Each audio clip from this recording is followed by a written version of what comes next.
Hello, everybody. It is so good to see you guys. Let's do a mic check. Let's make sure you guys can hear us. We had to set this up on the fly out here. And let's see here. Loud and clear. Cool. Dooster says loud and clear. All right. All right, guys. We're going to be adjusting things as we go a little bit today, too. There we go. All right. Not so crazy. All right. Welcome to Hellbent Holler Live. We're doing our regular Monday show tonight. And it's been kind of a whirlwind couple of days. And we are coming live to you from an undisclosed location outside of the land between the lakes. My name is Jessi. This is Joe. And we've had quite a few days already here at the land between the lakes, right? Yes, indeed. So, okay. So we're going to go ahead and throw all this stuff up and we'll go ahead and get started with the show. Really good show. Yeah, we just kind of been running around doing all this stuff. We went to a couple cool places today, but we'll talk about that. And all right, let's get started. Hello, everybody. Hello. So we'll get started with all this. Start. All right. So we'll go into kind of what we did today and how things hashed out today, what we did today, what we're up to. We got into the land between the lakes a couple days ago, I guess, and we just hit the ground running. We've been going around to different areas and scouting out different spots that we are going to investigate or we're in the process of investigating. We do some scouting. We've gone around. We've found some interesting stuff out so far, but some of that we're going to keep under wraps because you guys will get to see it when we release the videos that we produce from this jaunt through the land between the lakes. But I figured you guys would like to go ahead and discuss last night. I'm assuming that a bunch of you guys were joining us last night during that live. We did a live from the site of the 1982 massacre, which was allegedly perpetrated by a dogman on a family of 4 here in the land between the lakes. We went out somewhere that a lot of people have been, but nobody has ever live streamed from, as far as I know. So we did that for a few hours last night, and I hope you guys really enjoyed joining us for that. We really enjoyed doing that, and it was kind of a crazy experience on our end. So we're going to go ahead and get into the chat. And Matt Keenan here says, what's with you two and paranormal lights? It's a good question. I don't know. That's not what we were expecting last night. We had some spook light activity. We usually call them spook light or ghost lights. The word term orb doesn't seem to really apply to a lot of the stuff that we see. We saw those when we were in and around Station 16 a year ago. That's on a completely different part of the LBL from where we're from. We've never really had that light activity up in and around the massacre spot. That spot is where we were at. We found prints up there. We found that one really weird looking footprint with the claws right before that storm rolled in last year. Yeah. We had to evacuate off the peninsula. Yeah. And you guys can see that in our series, The Werewolf Experiments. We filmed that approximately a year ago. Yeah, it was late February when we filmed that series here. So we came back exactly a year later to do this. And we found that insane print that's in that first episode of Werewolf Experiments. Right before we get run out by that tornado. And it's just a long, skinny print that looks almost like a humanoid canine blend hybrid. Footprint, Yeah, which is it had weird. claws to it. Weird, very weird. We found oversized canine prints in other parts of it, but I don't know. But anyway, we weren't expecting like weird light activity last night. We weren't really geared up for that. There's really no way to stream from our night vision cameras without not really being as mobile as we were planned on being last night. Yeah. So we just weren't prepared for that. I'm glad we were able to capture some of it. We've been able to look at a few minutes of the stream. You saw that the camera picked up some of it. Yeah. Not all of it. Yeah, we were looking at some of the spots where the lights were, and you could just see them kind of barely. And I know that I was kind of seeing some of the chat when I was running the camera, and you guys were like, I can see it, but it was just little hints and bits and pieces, especially when we saw that really large array of lights. Started off as a single light, and then it split out into different directions. And I'm going, what am I seeing here? And then they started slowly changing color. Yeah. And then they just, I don't even know how they disappeared, because I was like fumbling with the camera, trying to like focus more on the phone. They were just gone all of a sudden. Yeah. So. It was very strange that it kind of broke apart and kind of, Joe actually used the analogy that it was like it was a slow motion firework with the way that they were kind of flickering. Yeah, because it went up, it was a singular point of light, and then they just kind of branched out very slowly, but they didn't follow a straight line out. Some of them kind of, I don't know. I don't have any description, any explanation for what it could have been. I've been trying to rack my mind all day long about a natural explanation. It's in the treetops, so I don't know. I don't know. It wasn't on the ground, but it wasn't above the trees into the air. So I don't know quite. I don't know what that could have been. So yeah, I got nothing. Stephen Taylor, thank you for the $20 for energy drinks. That is definitely we're hitting them right now. We're hitting it right now. So, yeah, we're not done. Well, after the show tonight, we're definitely not done for the day. So when we're here, we don't stop. We just go and go and go and go. So yeah, so we're definitely not done for the day. So we are definitely hitting those energy drinks right now. Real quick, we're kind of bouncing around. Hiker X said, I definitely got an interesting look at one of the smaller lights when I put it through my program, differently unusual. We haven't had a chance to really do any analysis or anything like that on yet. Quite honestly, we haven't really done much with any of the footage yet at all. We weren't expecting the weird light activity out here.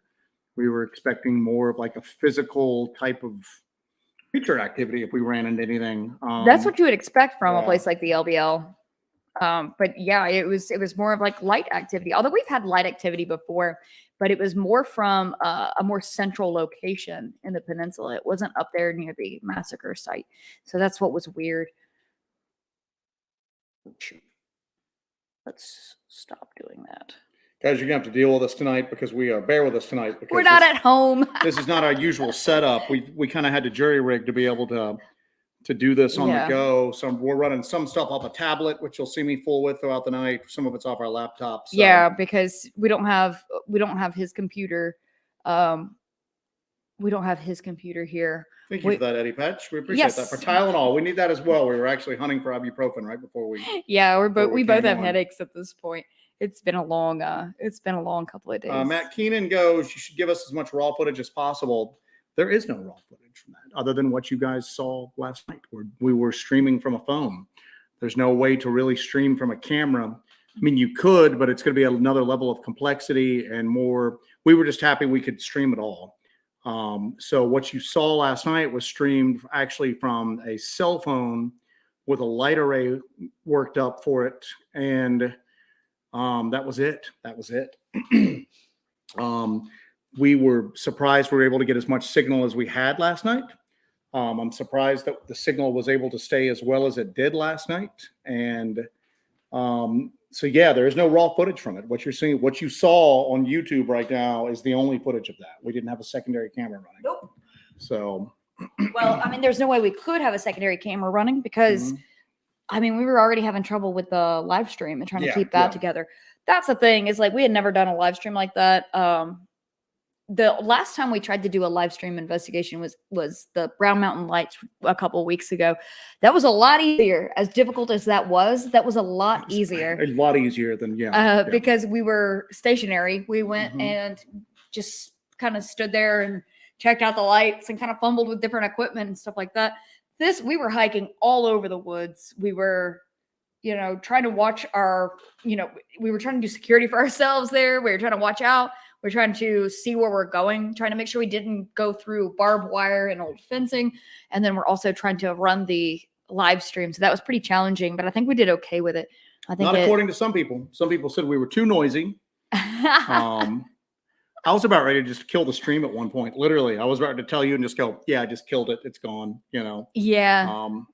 Yeah, I don't know if it's people that have maybe just never been in the woods before, that you don't understand. You're going across like a forest floor that's covered with dead leaves. Yeah, you know what? Somebody should have come through and cleaned that forest up. Yeah. And at the same token, I mean, we try to vary our approach throughout the night. We'll go talking normally with bright white lights. We'll go with red and green lights and try to be quiet. But at the same token, we're not under any illusions that we're sneaking up on anything out here. Our approach is generally to maybe either try to make something curious, or maybe, just maybe, kind of like catch a slip up like we did with that thermal image of whatever was looking at us out of the gorge that night. When we were here, like on our very first LBL trip, when we got that thermal image. We're not sneaking up on anything, though. I mean, that's just not the case. I mean, when we try to be quiet, sometimes it's to try to hear what's going on in the distance, possibly. And then other times we try to talk normally to see if we can encourage something to kind of come in. Yeah, but this whole thing about you guys are moving too loudly through the woods. I mean, that caught me the wrong way, man. My finger was hovering over the end stream button, and I was ready to go. Just don't worry about it. I killed it. So, and then you guys could come out with the torches for because they go off enough for him to end the stream. Yeah, that's so funny. That's so funny. I don't know. I think somebody in the chat even said, how do you expect them to go through the woods silently, like at all? Like, and again, we're trying, no cameras, we're live streaming. You're watching a freaking live stream. What are we supposed to do? Like, yeah, exactly. So, yeah. Are we supposed to remote view everything and just describe everything to you? If that's the case, I won't drive 8 hours to come up here and spend my money and time doing it. So go with that if you want that. But yeah, it was a lot of fun last night. It was challenging. It was fun. It was scary. It was exciting. And then I guess we'll go ahead and broach the subject of the end of what happened there at the end of our whole thing. I guess my blood pressure dropped really low. My heart rate got really, really low.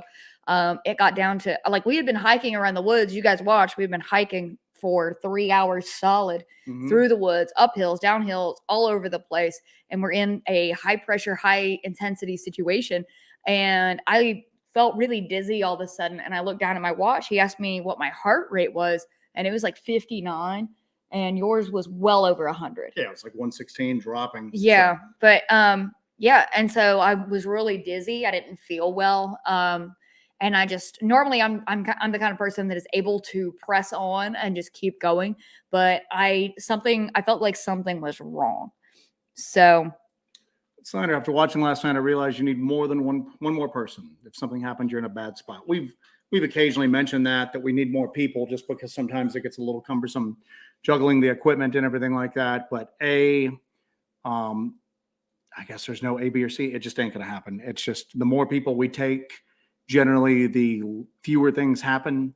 Also, too, we have a very different approach than a lot of people do that do this sort of stuff. What you guys see on that live stream like that, that's usually not how we do our research stuff. We'll actually go in and get baseline readings, which we were doing today, as a matter of fact, getting some baseline readings with different instrumentation on different areas. And then we will set up stationary somewhere and, do baseline readings. And then we will kind of go out. And then at that point, we'll start moving through the forest, see if we can stir anything up. We take a real kinetic approach to it. A lot of people don't want to be basically hiking through the forest at night trying to stir up anomalous activity. They just don't want to do it. You know what I'm saying? So that approach seems to work for us, though. Yeah. I mean, it's to me, it's successful. I mean, you're going through the woods, you're leaving the structured areas, you're leaving like a campground, you're leaving next to your vehicle. You're kind of getting out there, moving through areas, even these areas that sometimes have people during the daytime. They're a whole different ballpark at night when there's nobody else around. So, and the other thing too is that she and I have been doing this together for a while. So even if we bicker, like you see sometimes on camera, no feelings get hurt. We're able to kind of immediately bounce back from it, getting another ego involved in it. I mean, I'm not saying that with the right person that wouldn't happen, but we just don't have any plans to really add a third or fourth person. Well, and another thing too is, he and I are always together. It's easy for us to do expeditions. This is our entire life. It's both of our entire lives. This is what we do. This is how we spend time together. Do you know of anybody that can just at the drop of a hat go away for 9 days and come up Yeah. to the LBL and join us for an expedition. It's just we can't coordinate with other people. And most of you know this. A lot of you have said, "Oh, I wish I had somebody that I could do this with. Yeah. I wish I had somebody that I could go out on these investigations with. I just can't find anybody." Well, we can't find anybody to do it either. Well, it's too chaotic too. I mean, we almost didn't come on this trip. I mean, literally the day we left, yeah, we were coming, and then we thought the trip was canceled, and then we were back to coming again, and then the trip got canceled again, and then literally all of a sudden it was like, all right, we can go. Yeah. And it's hard to get people that are going to put up with that kind of uncertainty. Yeah, that stop and go. But we've got regular jobs outside of doing this. That's how we fund this. You know, absolutely. So that's that. So Vicky was asking, do you carry cameras facing behind you? We've tried it occasionally. I mean, I know people always talk about the Scott Carpenter approach, and we caught that thing in the treetops, or we caught something in the treetops when I was panning the camera around. But we've actually experimented a few times with a rear-facing camera since then. I'm not saying that we wouldn't ever get anything on it, but so we're out for 16 hours. That's now an additional 16 hours of video footage that we've got to go through, right, frame by frame by frame. And it becomes a point. Even Scott Carpenter will talk about how he's got hundreds of hours of footage that he's never reviewed at that point. At this point, we're trying to be pretty selective with our camera footage. We were guilty of kind of going too heavy on cameras a lot of times. Yeah, and it started to become too. You gotta think about. Yeah, you want to capture the evidence. That's very important that you capture the evidence. But if you're constantly having a logistical issue where you're fumbling with all of these cameras, you're not going to capture anything but your frustration. You're not doing the job at that point. You're not in the moment. You're not connecting with the environment. You are fighting your tech the entire time. So you have to find that middle ground. You have to kind of make concessions with it, that you want to take just this camera and that camera.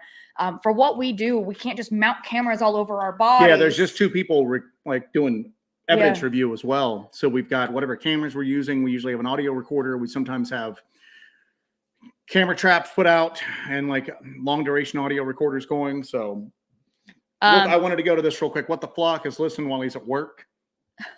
So nobody tell his boss. Okay. Everybody be cool. And then Rick asked, you ever use blue flashlights? No, we pretty much use red flashlights. We've got some really good throw red flashlights that we use.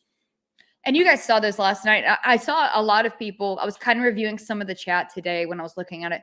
A few people were like, "Oh, why is the light red? Why is the light red?" We use red flashlights because it helps preserve our night vision. And you also can't see it from far, far away. But we like to use red flashlights sometimes when they're in the woods.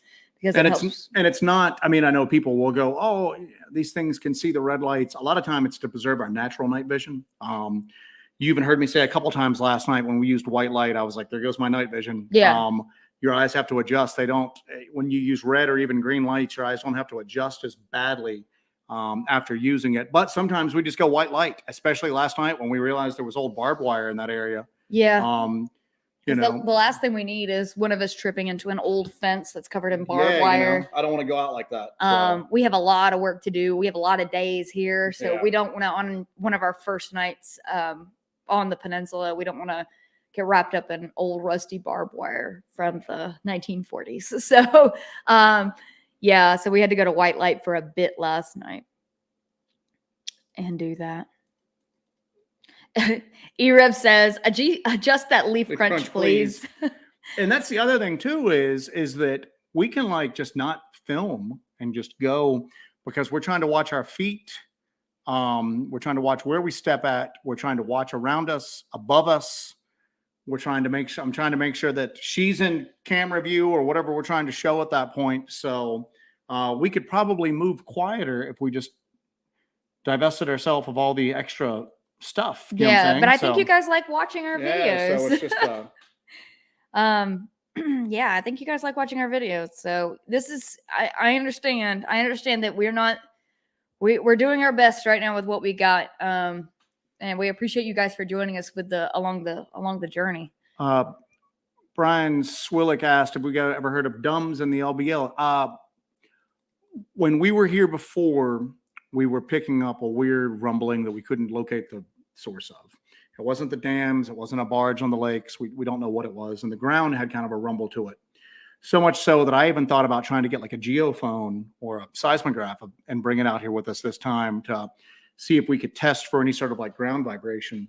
And then if you've watched Barton Nunley's latest video where he talks about the wildlife biologist who worked in the LBL for years and years, he talks about the fact that he's certain that there's underground something here, some sort of bases, tunnels, something passageways of some kind, something that going they're on. moving things back and forth. We were out today checking with some instrumentation in some certain areas, and we were getting some weird stuff that would lead me to believe that everything that gentleman told Barton in his message to him was correct.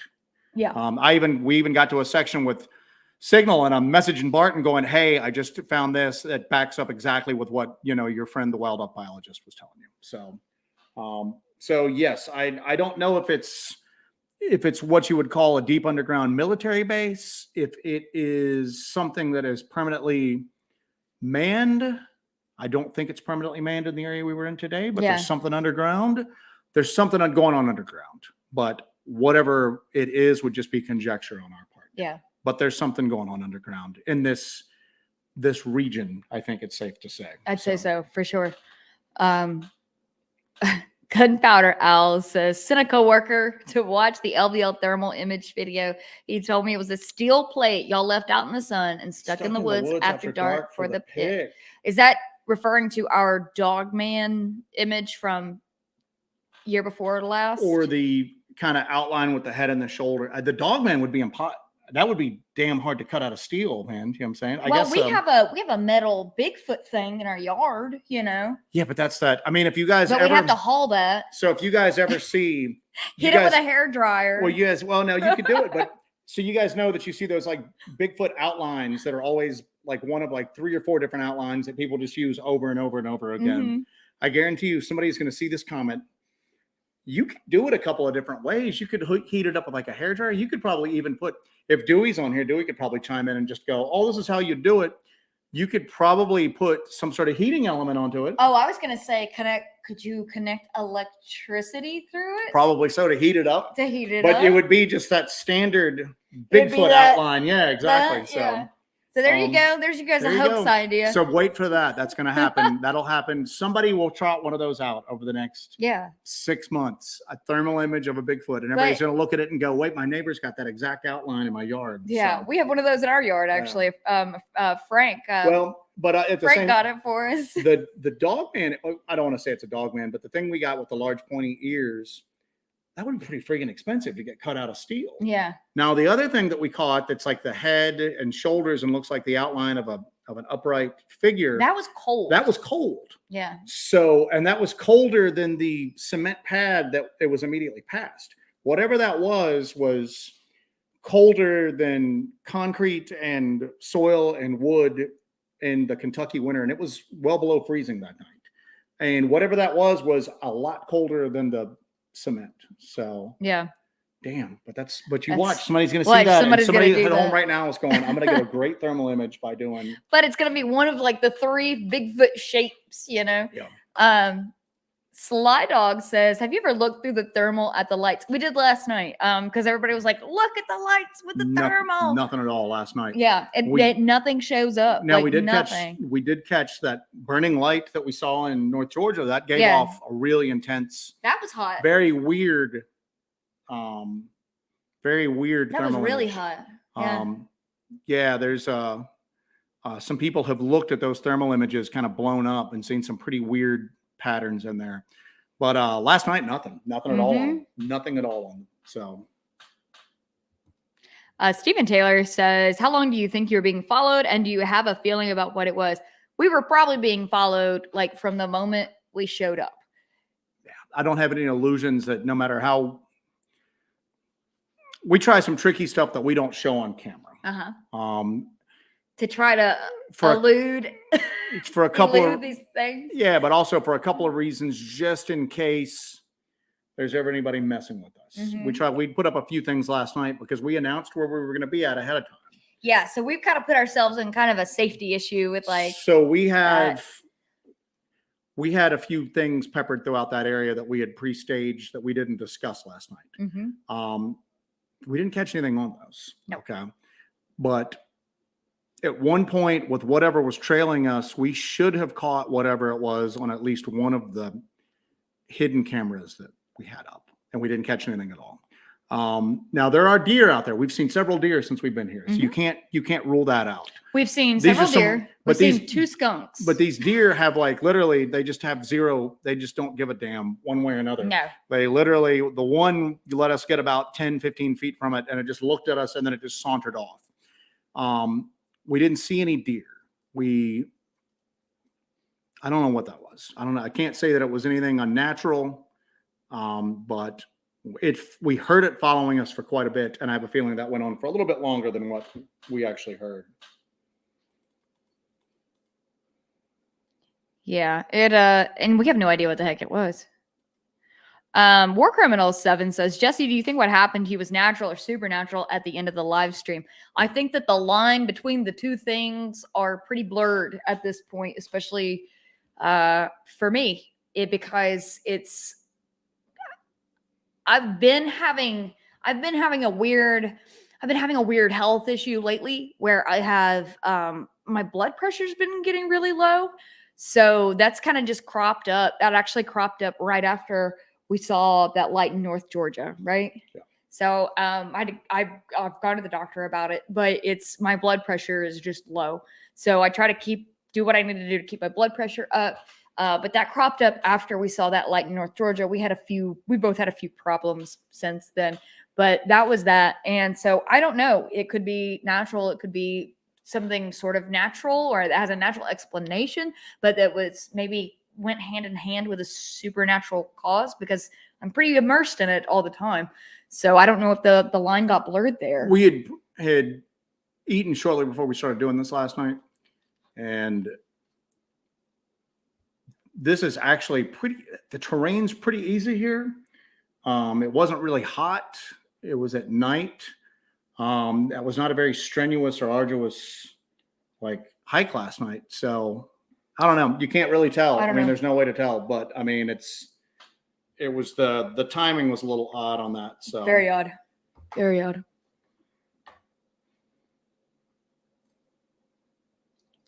Sure. Henry White Jr. says, why did the battery die on that walk in the light? I'm assuming.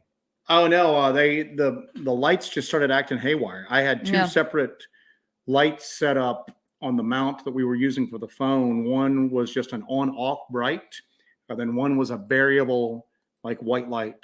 And both of them just started acting haywire for a second. They weren't turning off and on. The variable one wasn't responding. That could just be mechanical error, though. It was just weird that both of them started messing up at the same time, but they started right back up afterwards. You know, what's even weird though, what's weirder is that something I noticed last night, we sometimes have weird battery drains, like equipment drains. We had the opposite thing happen last night.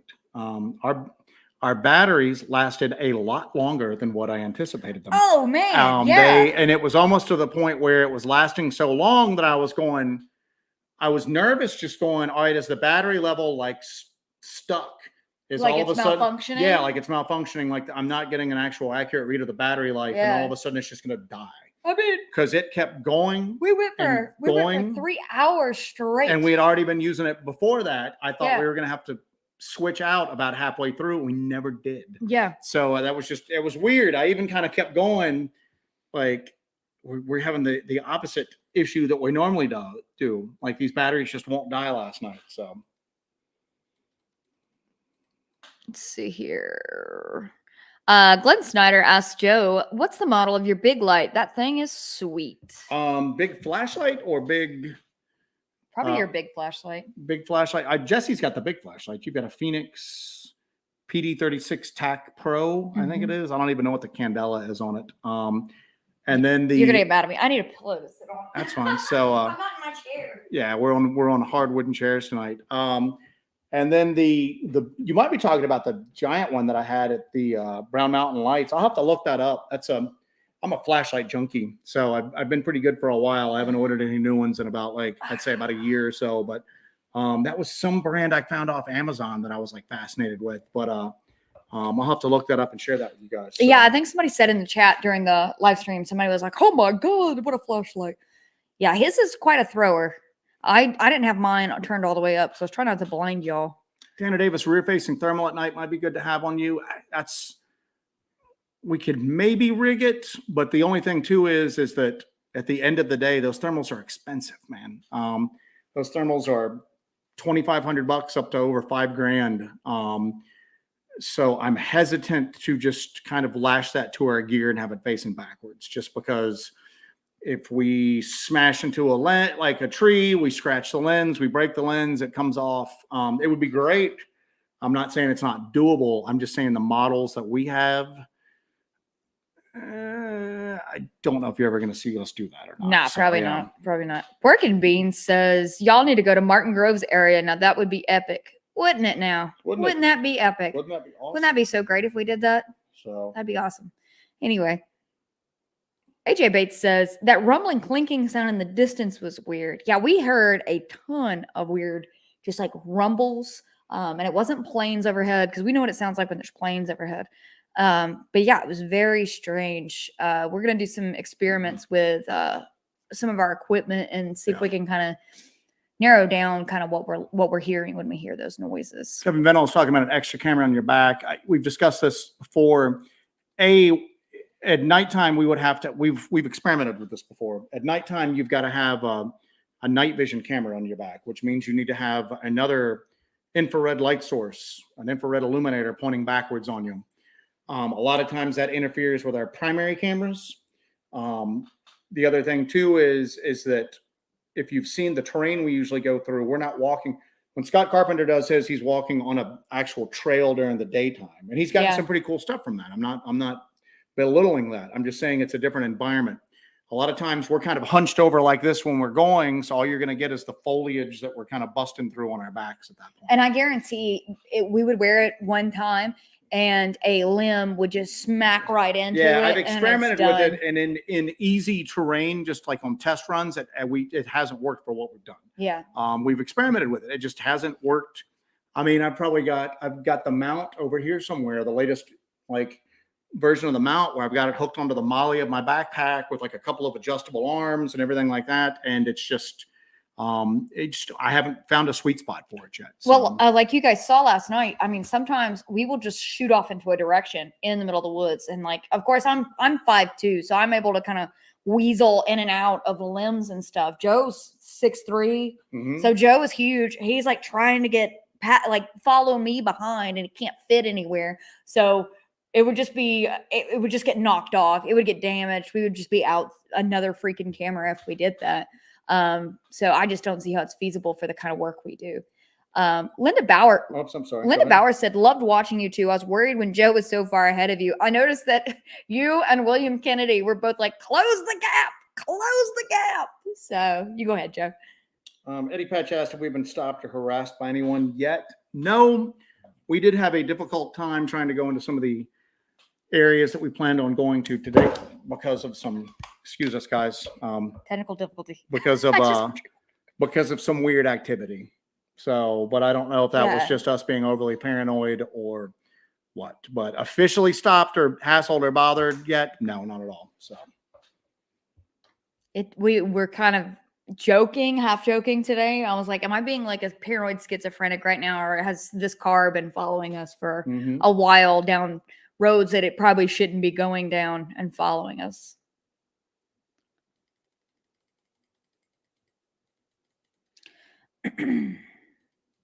Let's see here.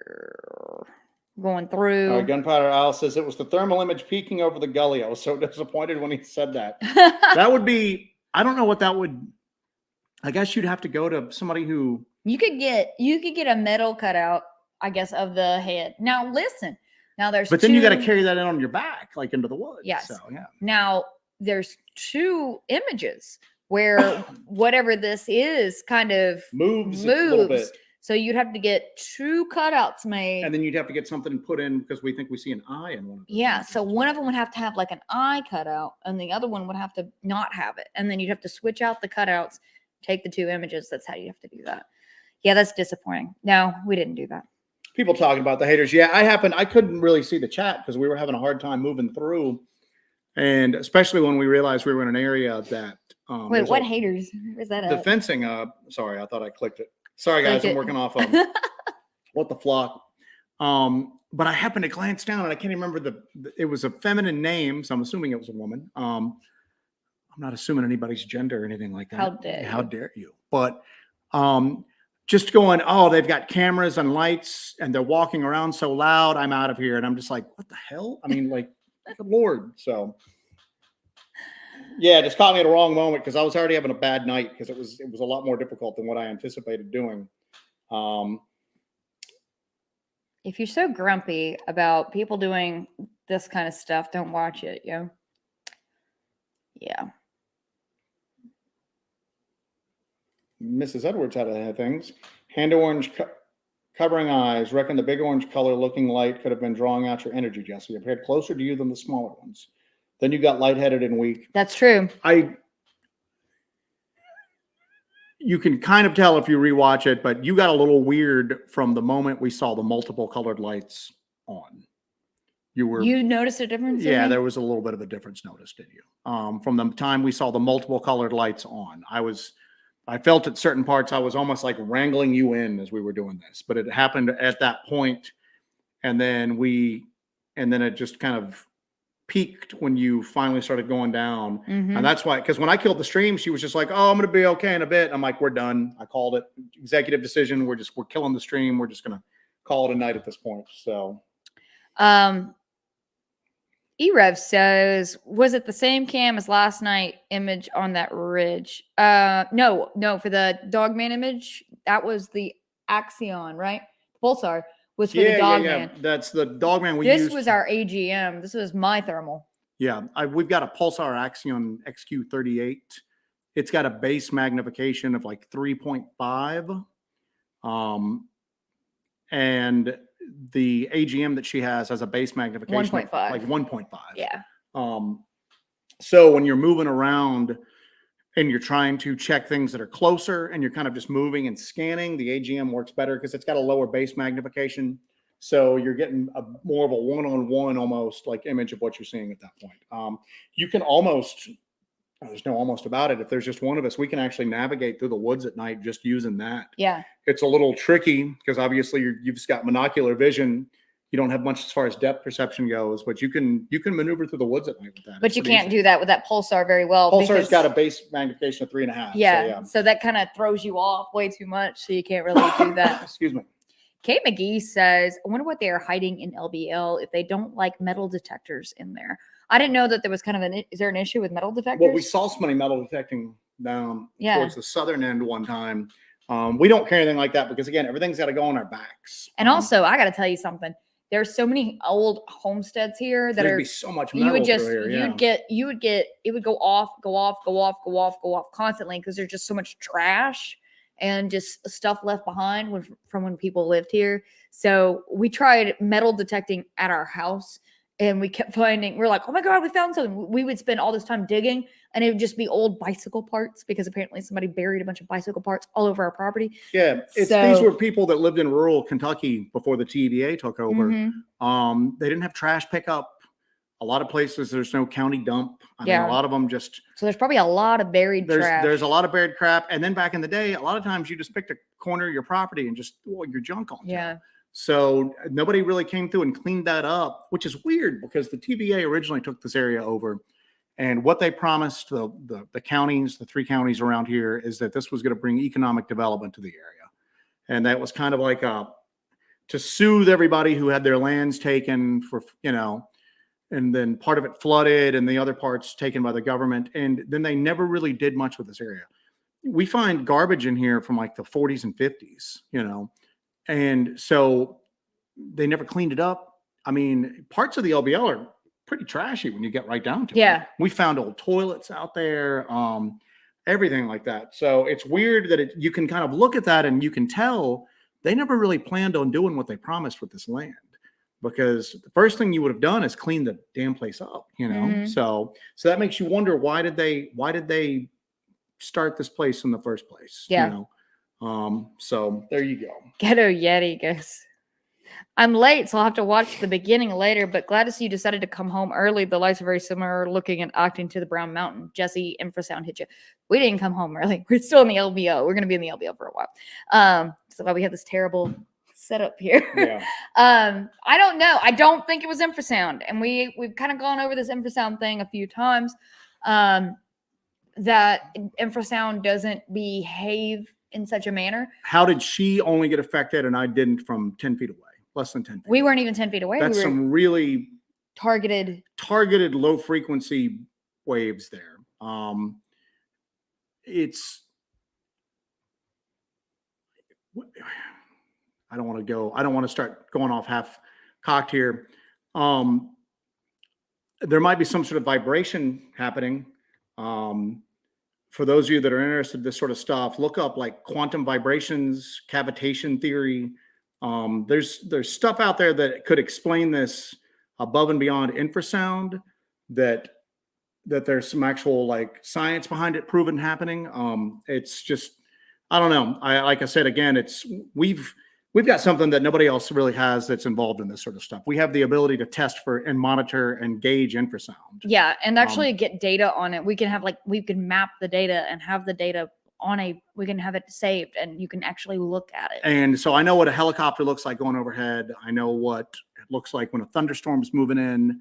I know what happens when there's minor, seismic activity in an area because that generates of infrasound. I know what all that looks like. Now we know what a barge looks like. And I'm not saying, but I'm not saying that it's not infrasound. I'm just saying that I'm not hanging my hat on infrasound. I'm not saying it's not it. I'm just saying that there's other possibilities out there that are weirder, but possible.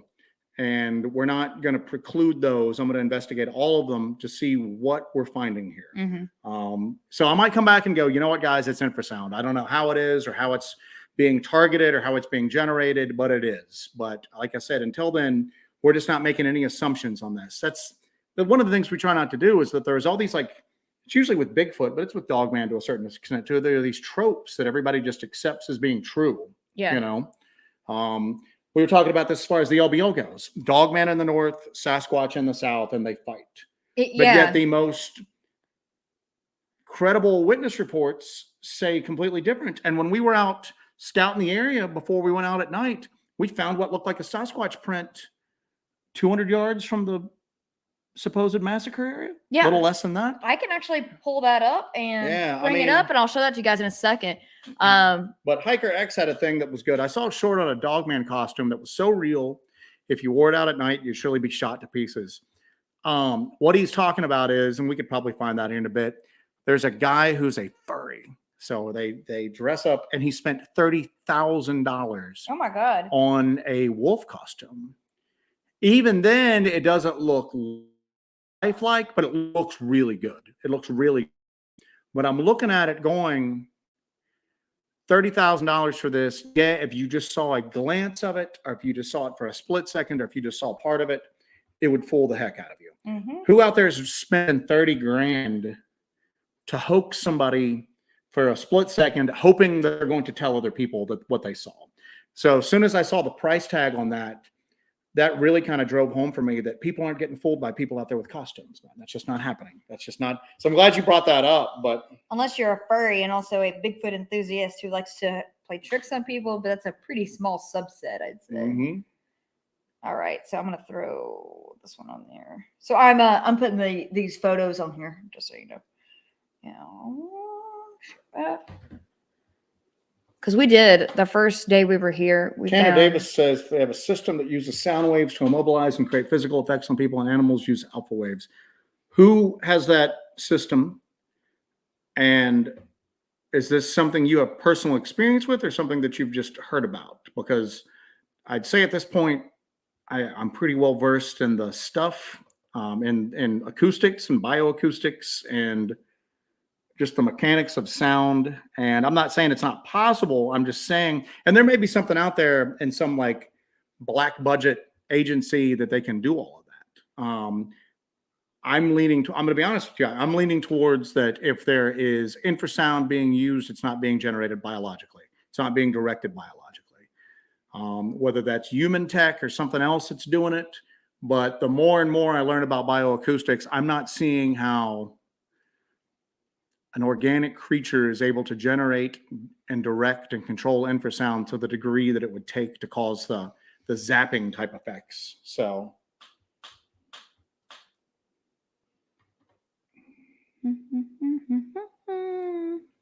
All right.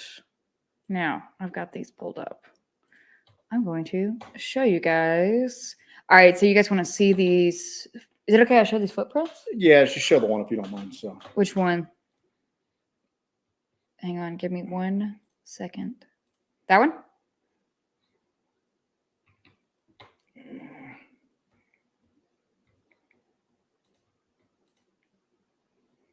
Actually, I wouldn't even show neither one of them are going to look good on camera. You need to get the other ones. So. Okay. All right. Yeah. Well, I'll let you go through them and you decide. Yeah. So I think that one's good because you can see those toes there. Yeah, go and share it if you want to. There's some sliding. People are going to see it and they're just going to go on what that is. But you All go right. share it if you Never want to. mind. Sorry. So. I tried. Anyway, Jim Palazzo says, Jessi, how long did that perfume linger in the air? Do you think it may have been a woman's spirit trying to communicate with you? That thought popped in my head when I smelled that because it was very odd. We're here in February and I'm smelling jasmine lingering in the air. It was probably, Joe, you didn't smell it at all, did you? Yeah, but I'm like congested half the time when I'm out. Yeah. We've both been sick for like a while doing this. We've been sick since one of our outings. I think it was like 20 minutes or so Yeah. that I smelled it pretty solidly, even after we moved a bit. I don't know. That thought did pop in my head, but I don't know. It's strange. We smelled like a menthol tobacco smell too. That wasn't smoke. It was just like menthol chew. Like you open up a can of chew and like smell it directly. Alan Lassiter asks, can you carry a sidearm in the LBL? No, you cannot. There are signs everywhere. The LBL is a national recreation area, so it's not the same as like a national forest or even a state forest. It's managed by the Department of Agriculture to the Forestry Service. And you can carry a firearm when you are hunting if you have an applicable hunting license, and it has to be a caliber that is basically set up for whatever you're hunting at that point. So you can't be out, I don't know, squirrel hunting and carry a 308. Mm-hmm. But that is actually a federal law at this point. So now other people will tell you other things that they do it and they get away with it and all that, and that's fine. But it's, as far as legally, you cannot. When we went in, the first thing you see, at least when you come in from the side we come in, is a sign that says no firearms allowed on the LBL outside of hunting season with a valid hunting permit. So, and then you have to ask yourself, why is that? Why are they not allowing firearms in here? Because it's sketchy in certain areas out here, correct? Yeah, for sure. So not even just like with cryptid type or paranormal activity, it's but just the human element. The human sketchy element out here. It's very sketchy here. But so yeah, you kind of wonder, why is that? Why do they not want anybody armed out here?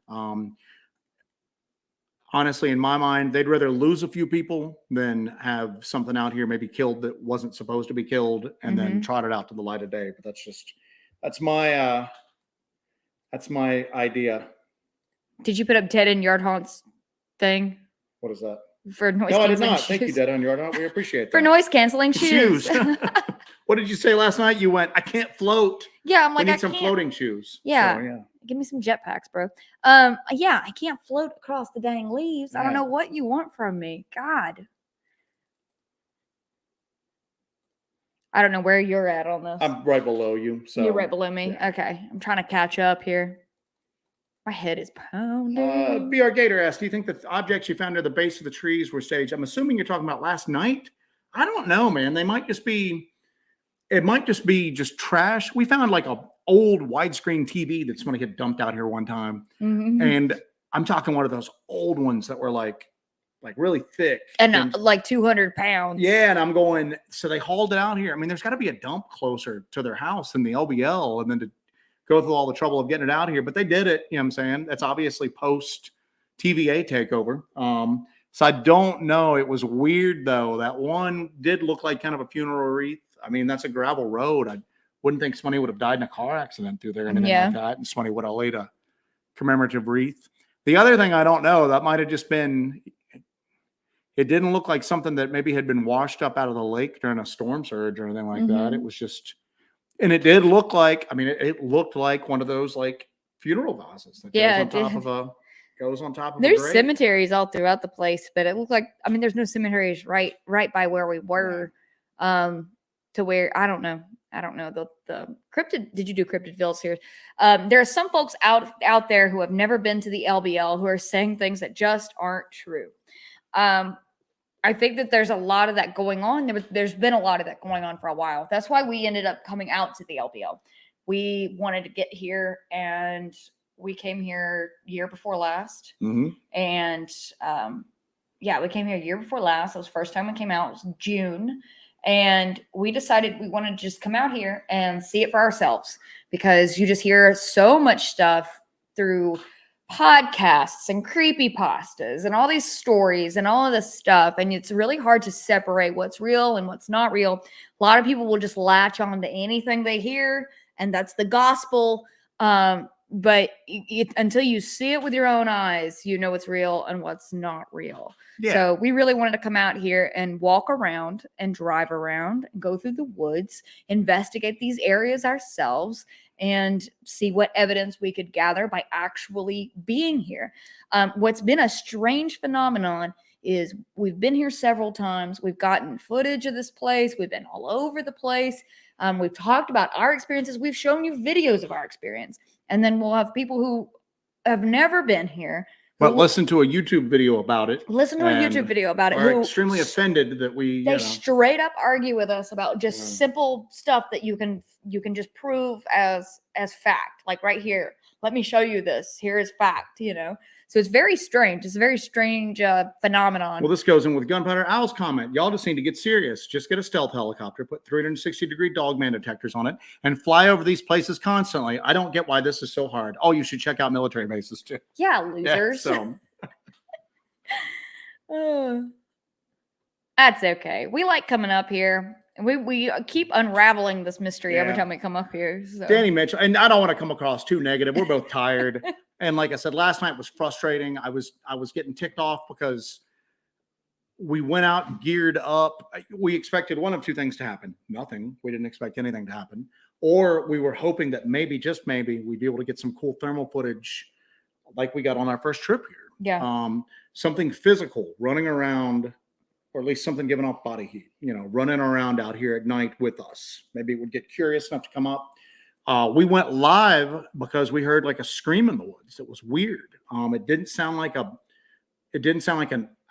bird, owl, big cat. It didn't sound like, I know how. Yeah, that's why we came on early. It just sounded like and then we never heard it again. Yeah. But I wasn't prepared for the lights, and I was getting frustrated last night. I mean, we've dealt with these before, but it's frustrating because they're ahead of you.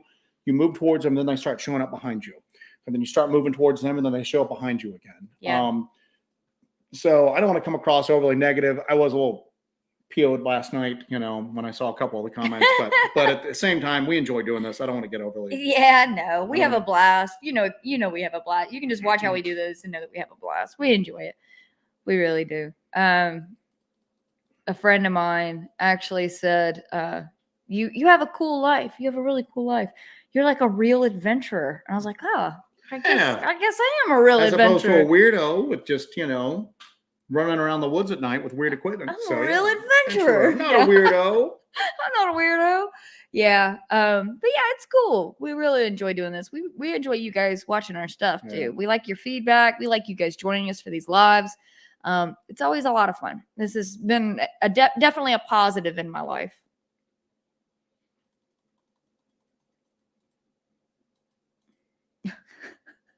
Okay, this is funny. Okay. Johnny says, get a couple of those Spartan swords or a spear or something. Okay, watch that first LBL. We are running, so we knew we couldn't carry firearms. So at the same token, I've got like a cold steel, Spartan. No, I got a Gladius. It's a Gladius machete. Yeah, so yeah, it's not the Spartan. But I've got a cold steel. God, sorry. And then it's funny because somebody posted that video on like a Reddit group or something, and like a Reddit Dogman group, and all they were talking about is look at this nerd running around with a sword in the LBL. What has he got? Like a cold steel machete? But yeah, that's what I. That's It what I had in was the a back. cold steel machete. Yes. So yes, we did do that. We did that. Oh my gosh.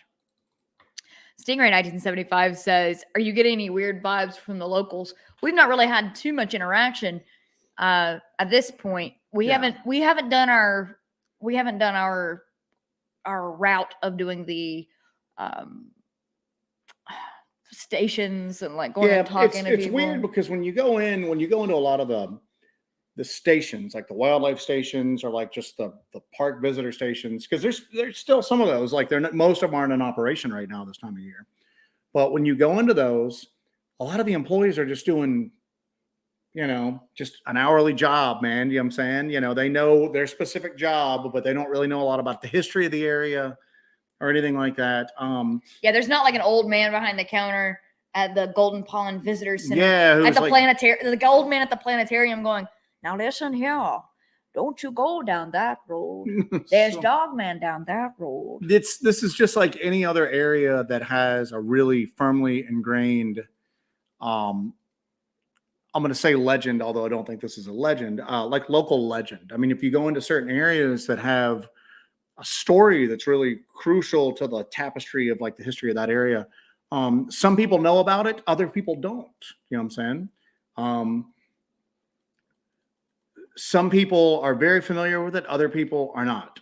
But you go into some of these areas, some people can tell you who the local mayor is, some people cannot. You know what I'm saying?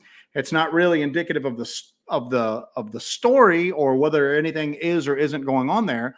A lot of people just aren't aware of anything going on around them. And in the LBL, a lot of the people that we've talked to, I've had people contact me and go, "I've been in and around the LBL my entire life. I've never heard of any of this. You guys are just making this up. Please stop. Like we're the only ones that have ever talked about this. Please stop. You're lying about my home, da, da, da." And I'm going, dude, the story was around long before we ever got involved in it. Yeah. We're Johnny come latelys to it. But they were unaware of it. And I'm sure that every single person who's involved in this topic gets a variation of that message, Mm-hmm. And then you run across other people, and there's some of them in the chat right now that have lived in this area and have operated in this area and have had experiences themselves. If you go into any area, it's like that in North Georgia. You go around North Georgia and there's Booger Hollow, Booger Lane, da da da da da. Every little place has like a little like Sasquatch thing out front. Yeah.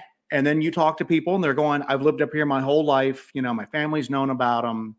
My grandfather had a real close sighting. I had this happen to me, blah, blah, blah, blah, blah."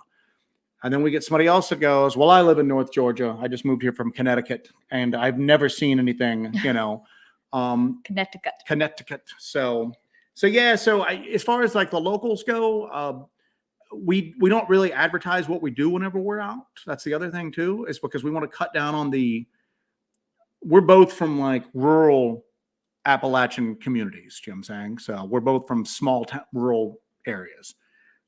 We know what it's like when like outsiders come in and start asking questions and doing everything like that. You know what I'm saying? When that new person's in town. Now, it's not as bad as it used to be when I was a kid, but it still exists to a certain extent. We come in, we definitely stick out. We stick out. Go to like when we go to normal, like we don't go to a lot of normal places while we're here, but when we go to normal places, yeah, we stick out. But I mean, we don't want to go in and go, "Has anybody heard of any Dogman sightings around here?" And then everybody go, "Those people are going to be out looking for Dogman tonight. Let's go mess with them." Yeah, really. So we're generally, we'll try to collect information before we get here. And then, but as far as like just talking to like random people about it, we just don't do it. No. That might be the wrong approach. I know other people that take a different approach, but that's just the approach we take. Yeah. For better or for worse. Doug B says, "Are you afraid of running into Dogman and LBL, especially when no one is coming to First off, thank you, Doug B. We're afraid of running into Dogman pretty much anywhere where that would happen at. But people ask us that all the time. And I mean, that's not something.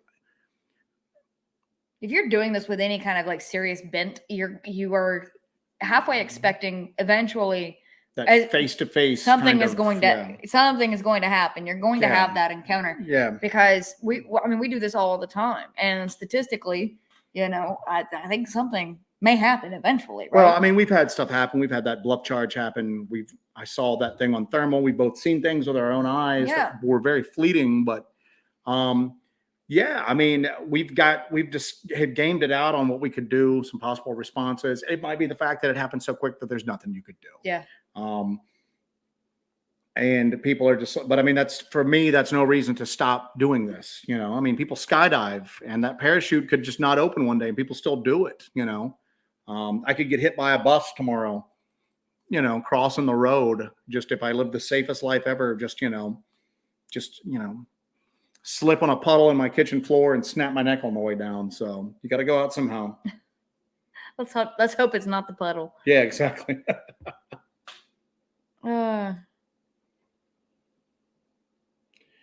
Steve calls. Yes, we heard whistles last night. We did hear whistles last night, and it didn't sound like normal, like any sort of like avian type stuff. It didn't sound like, it sounded like, yeah. So much so that we were even like scouting around to make sure that there were no vehicles like around here. But yeah, I don't know what it was, but we did hear whistles.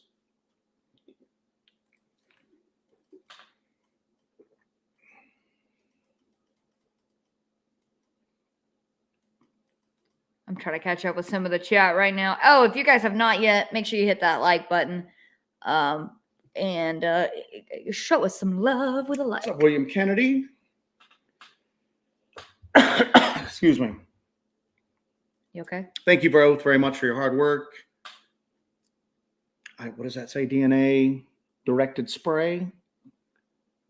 I don't know. I don't know what that is, Kennedy. I don't know what that is, William Kennedy. DNA directed spray. Let's try that again. Yeah. Are you trying to cipher that? He'll repeat it. What is this, Rick? Take Steve Shippey out with you next time. He's big into the ghost controversy, especially in the cemetery you guys found. I don't know who Steve Shippey is. Do you know who Steve Shippey is? I do not. I don't.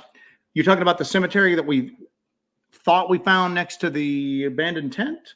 Because those look like old little worn tombstones. Or the cemetery we found next to Station 16. Next to Station 16, or now that's a cemetery that's been around for a while. That wasn't marked anywhere, but there was actually a sign up there. We just could never figure out how you're supposed to get up to it. There's no path or road leading. It's just on the only reason I saw it is because I backed the car in and I saw a reflector, like something reflecting way up on the hill there. That's the only reason we saw that one.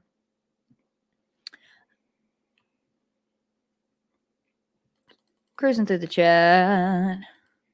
TCR 44, apologies if you already covered this. What do you think of the government hunting feral cows from helicopter over a national park in New Mexico?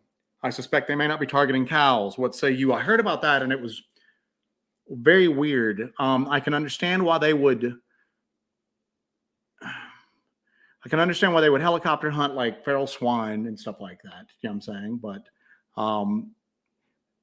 yeah, I heard about that, and then I was just going, that was a very novel story. I've never heard of them. How does a feral cow behave differently from a domesticated cow? It's feral, Jess. So. But what does a feral cow do? Like, how does it behave differently? Like a feral dog will do something. Well, it's weird because I'd heard about them like killing wild horses before in like certain areas. Yeah. But I don't know how they did that. Maybe they did it by a helicopter. I don't know. But I remember hearing that story going, that's just a very weird thing that they were killing them from I guess just shooting them from a helicopter. It seems like there'd be better ways. Would you call them feral cows or would you call them wild cows? I don't know. We're going to get into the debate on feral versus wild cow here. Yeah, I said the same thing. Last time I checked, cows aren't so fast and elusive. You have to use a chopper. I could see it with horses. I could see it with feral hogs. It just doesn't seem like you need a helicopter to come up and kill some cows, man. Just walk up and shoot them if that's how you wanted to do it. So. And is there such a massive cow population that they're causing a lot of problems? Rob S. asked, do you think the two green lights on the ridge were eyes? Those two green lights were coming in from the thermal image that I was getting. That thermal image is set up to record heat in red, orange, and yellow. I've never seen green on that before, but I was getting two little green balls of light in the middle of the thermal image. That might be normal. I've just never seen it before in any of the hot objects I've looked at through that thermal, and we've used that thermal quite a bit. What are you laughing about? Cocaine cow. Cocaine cow. Oh, good God. Oh, cocaine cow.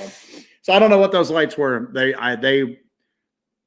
I looked at them for a bit, so that wasn't like a little glitch in the camera. I don't know. Maybe it was something extremely, extremely hot. I mean, the hotter it gets, the redder it gets generally. So I don't know what the green was. I don't know. I've never seen anything like that on a thermal before. Sol just said the thermal imaging last night was crazy. Yeah, that's about the best way to do it. There's no way to real stream from a thermal imager. So the best way to do it, we've discovered, it's not working out trying to put the camera up to the viewfinder like as we discovered live live on air for the Brown Mountain lights. That's actually why we've got this tablet now, so we can actually try to. It's got a larger screen. We just didn't have it last night because we went really lean. Yeah. But what we'll do is we'll have this tablet that we can hook up to via app and then show you on the tablet what we're seeing at that point. So. Oh goodness. Oh goodness, exactly. Last time I saw a feral cow was at Wendell's in Anderson, South Carolina. You know, I think my brother used to go hang out at Wendell's. Oh, that's funny.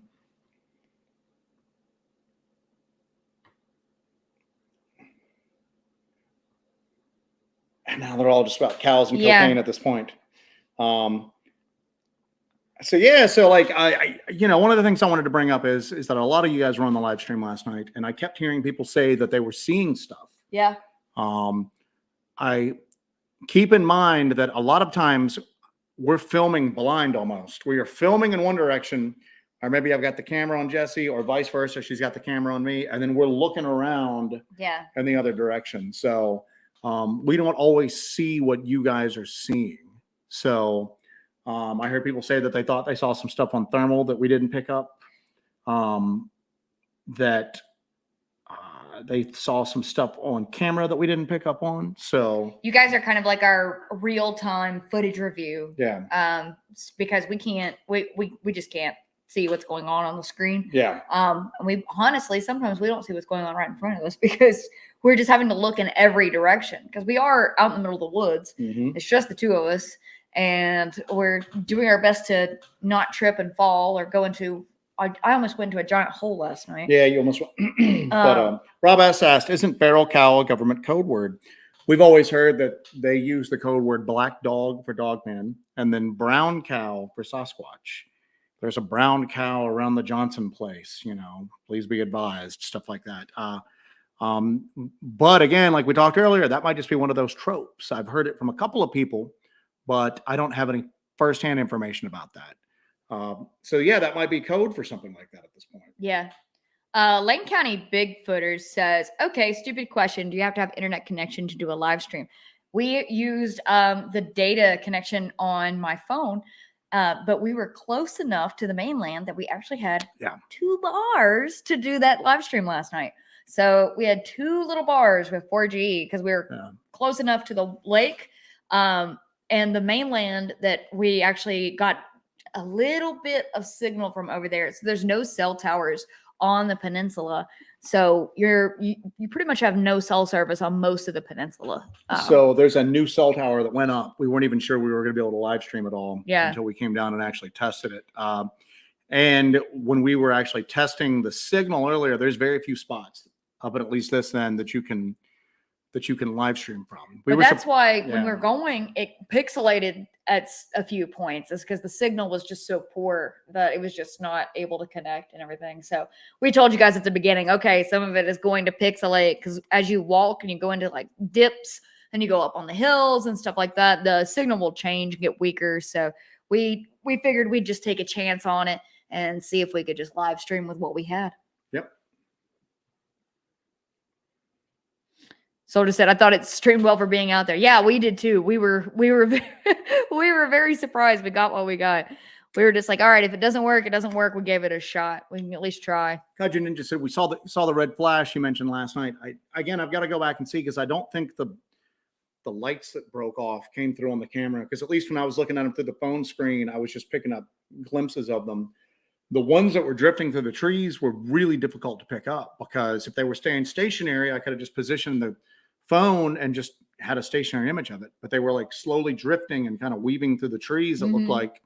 So you'd have it for a second and then it would move behind a tree. And then you'd have to kind of reposition it to kind of get it again when it came back out in the open. So I'm glad some of those at least were able to come out, because a lot of times we're not able to capture it unless we've got like the Psionics out there or like a real dedicated night vision camera.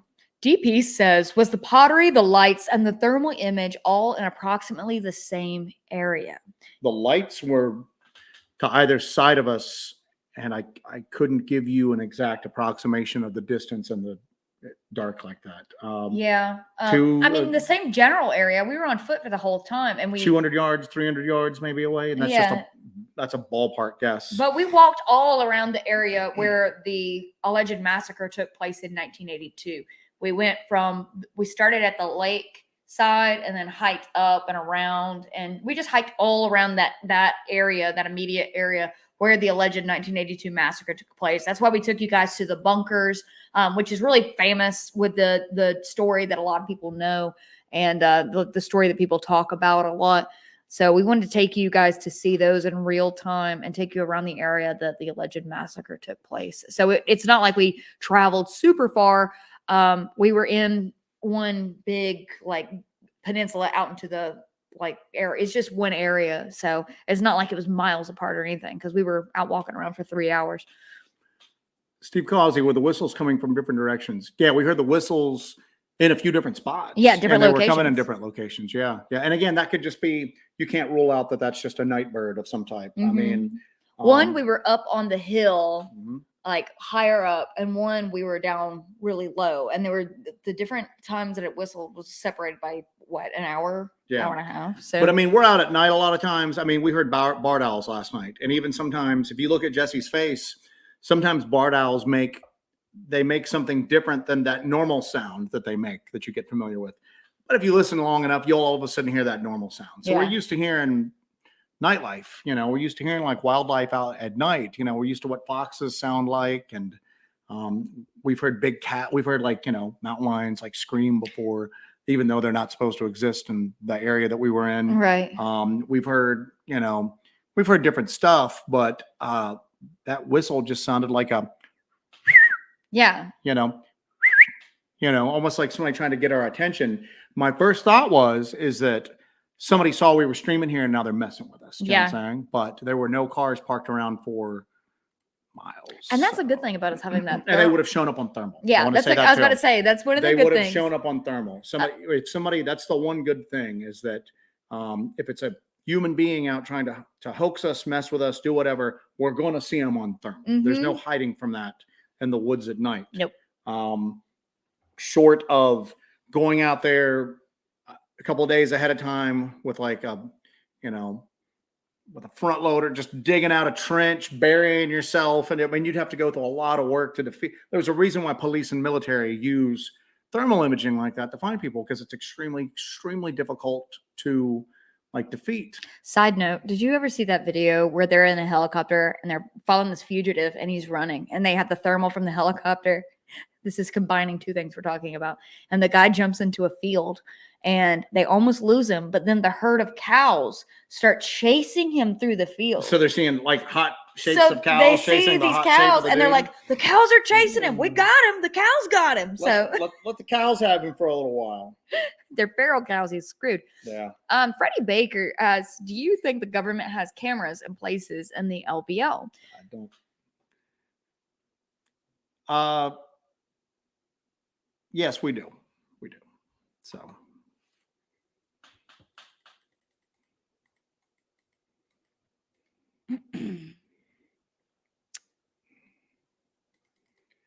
So you may have already done that. I thought it streamed well for being out there. I was surprised that it was able to stream the way it was, and I was shocked at how long the batteries lasted. Complete opposite of what we've experienced. Behavior of what we've experienced in the past, with batteries just going out at the drop of a hat. Or even like experience here. You remember that we were at Station 16. And everything just died. Everything died. It right down to I think we were using like a keychain flashlight. to navigate out of there. We were using the pen light that I carry on my chest rig. Yeah. And the only reason the camera was still going is we had the camera hooked up to a really big external battery bank. And that was almost dead. You know what I'm saying? So, but I mean, last night the batteries just kept going and they went abnormally long, to be honest with you. It was very I'm just going to be weird. flat out honest with you. I thought that was almost just as weird as the batteries draining. The fact that we went 3 hours last night with that, and I kept going. You were like, "Are the batteries okay?" And I'm like, "Batteries are fine." I think I asked you like 6 times. Well, then we got down to like 1 bar, and I was like, "We're going to cut out any minute," and then we just kept going and going and going. So, Duck B asked, "Are you planning a tunnel exploration in the LBL, or is it too risky?" We don't have the equipment to blindly climb into tunnels. I'm not climbing into that and tunnel. I'm not climbing into that tunnel. That tunnel, if you're talking about the one around Station 16, I'm not climbing it. No, we're not. It's big enough to move through, but I'd have to crawl on my hands and knees through it. And we have lines in the sand. I'm just not, I don't do a lot of underground stuff. We're not going into caves. I'm not going into that tunnel. So that's just not, we've even thought about trying to send down like a remote control car with like a camera on it. And we might eventually kind of do that.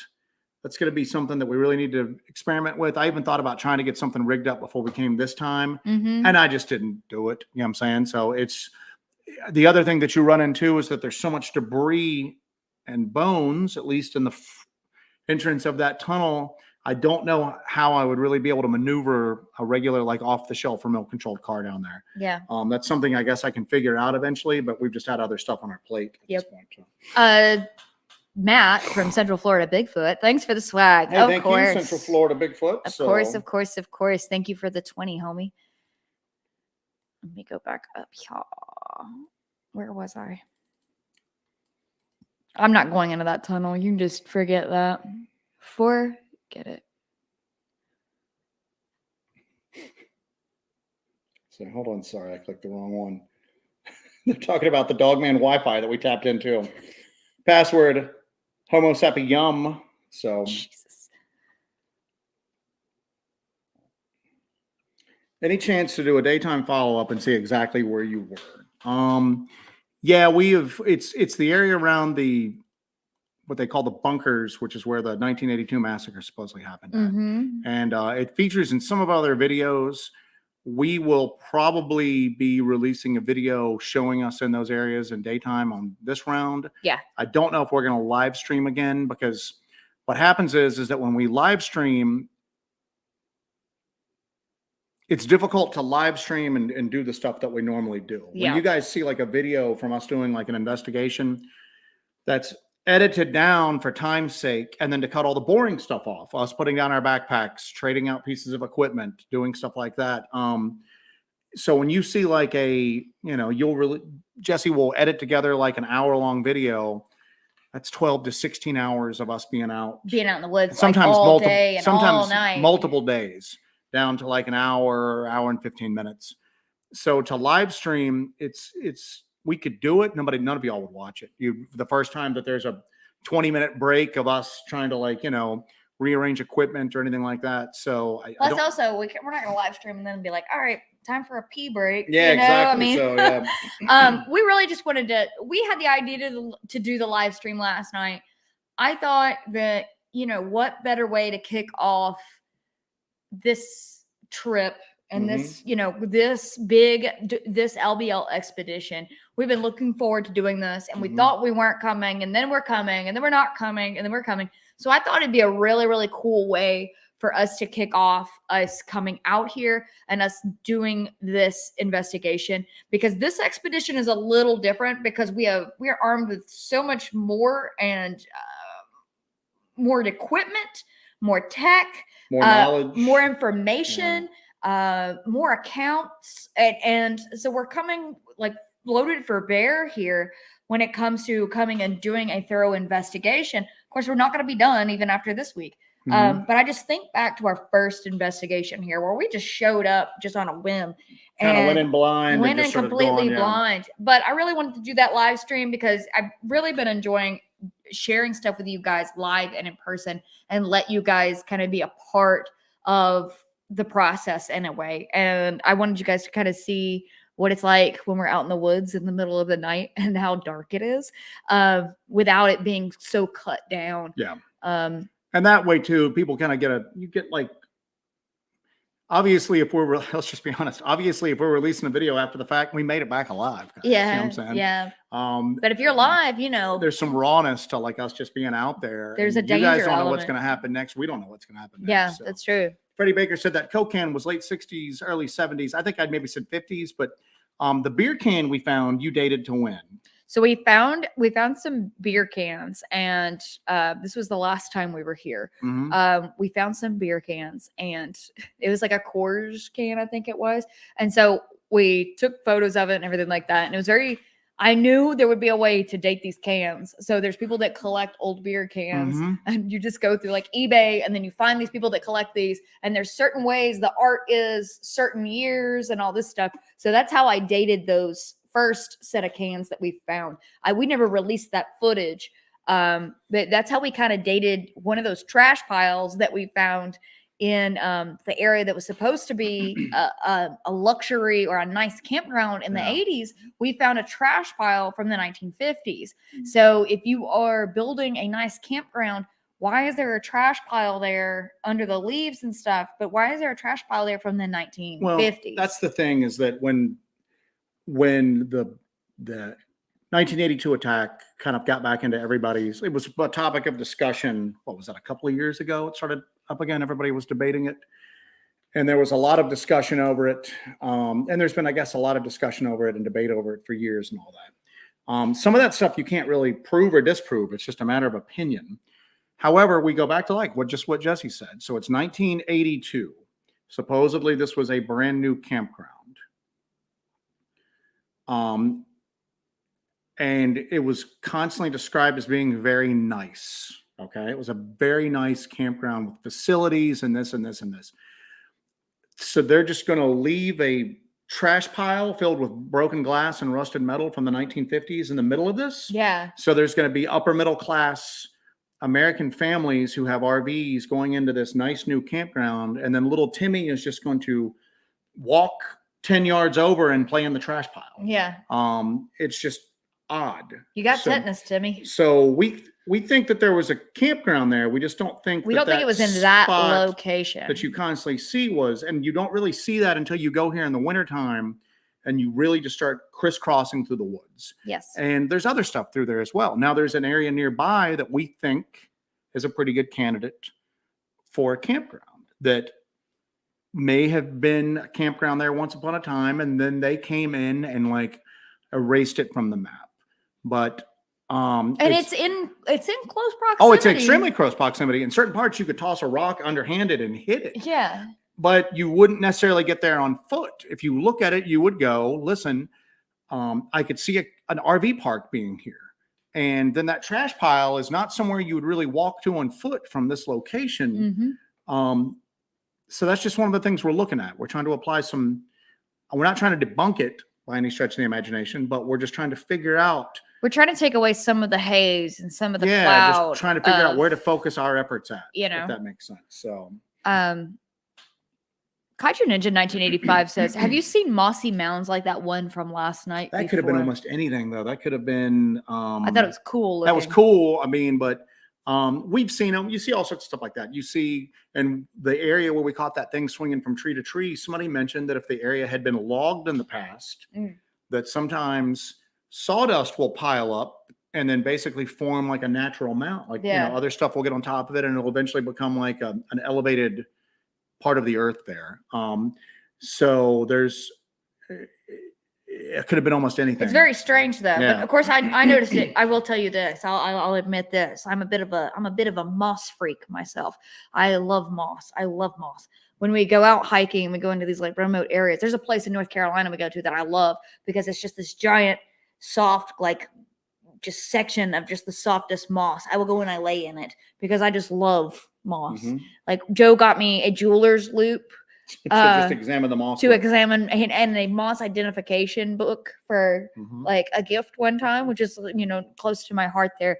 But yes, so I saw it and I was like, oh my God, moss, you know. Rob S. asked you, and the reason I'm putting this up because I like he uses the term phalites. Do you get the feeling the phalites were leading you away from danger towards? I don't know, because it's every culture across the planet has stories about don't follow the lights into the woods, don't follow the lights, don't follow the strange lights.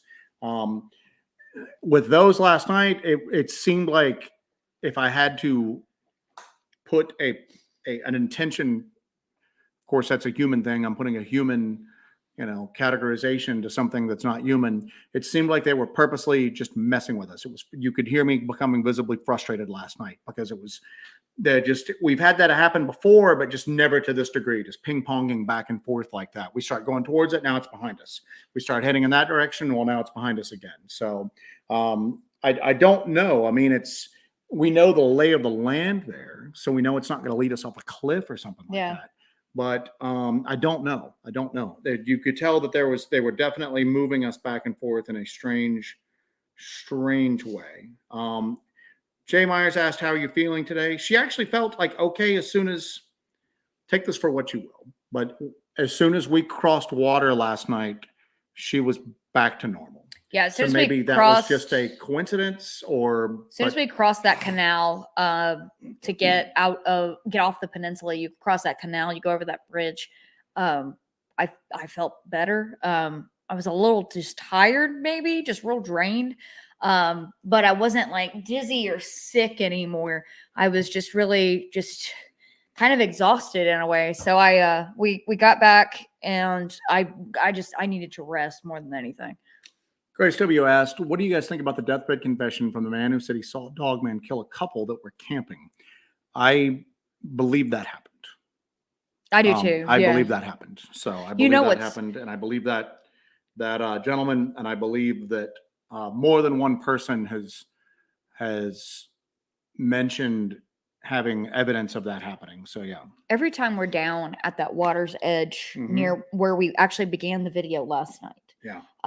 I think about that story and I kind of imagine it, and I just absolutely see that being the case with the way that some of these coves are structured here, that there could easily be somebody out there fishing, and then you could, in the distance, I imagine it there, because we've seen people camping, you know, across coves and stuff like that. And I just imagine seeing what he saw at that distance, and I can just really just picture that whole scenario in my head with how everything is here. Shall It All says, makes sense that if they have anything underground, that they would have cameras as well. Yep. That is a very insightful comment, and we will leave it at that. So, Kaiju Ninja asked, did you heard voices last night? Just murmuring, like, but here's the deal. We're next to a sound carries weird across water. Okay. Sound just carries weird across water. Yeah. There was nobody around us, but it's not outside the realm of possibility that there was somebody on a boat, like out of eyesight with water. We were just catching snippets of conversation.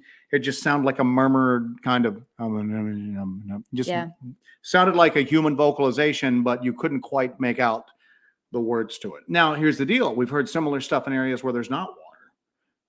We've heard similar stuff in areas where sound wouldn't carry like that. But I know I'm trying to second guess a lot of the stuff that happened to us last night, because I don't want us to start.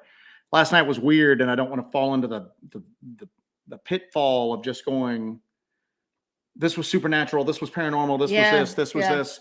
I'm trying to, because again, I was kind of caught off guard by the stuff that happened last night. Try to get like a bird's eye view. And I'm be trying kind of critical about what you're seeing. Yeah, because I felt a little unshaky last night with what was happening, especially with the way the lights were bouncing back and forth, that weird thermal image and all that. None of that was what I kind of expected. So I'm kind of trying to be overly critical.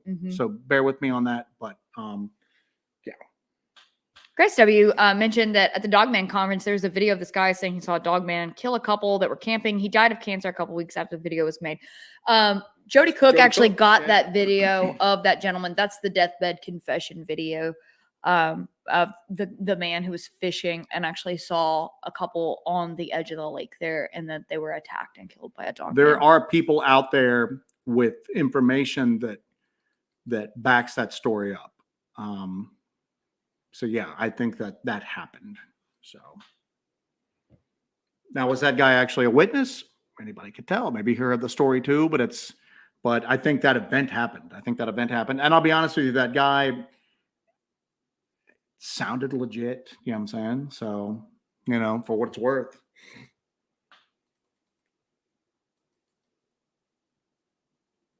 Everybody's hitting this camera thing, ain't they? Mm-hmm.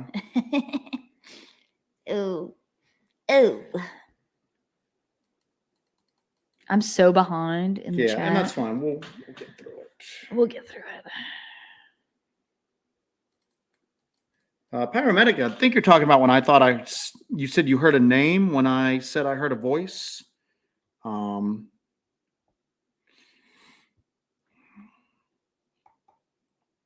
Somebody mentioned McGuire or something like that. McGuire? Somebody asked, does McGuire mean anything to you? We're like,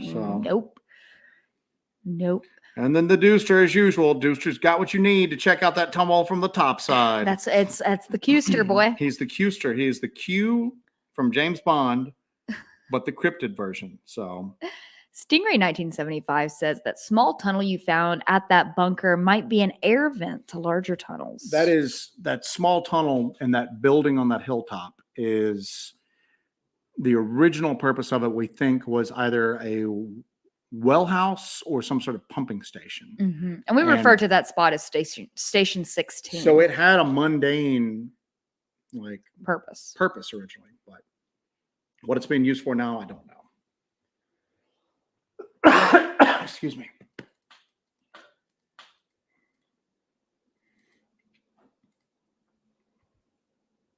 Just the compressor cut on. Okay. So. Hopefully it's not haunted here too. Somebody said that our streaming is way better here than when we're at home. It's because the internet's better here, like in the middle of nowhere, than it is, and we're in the middle of nowhere where we live at. We're still at our house. We're still on freaking DSL. So I'm gonna run. Okay.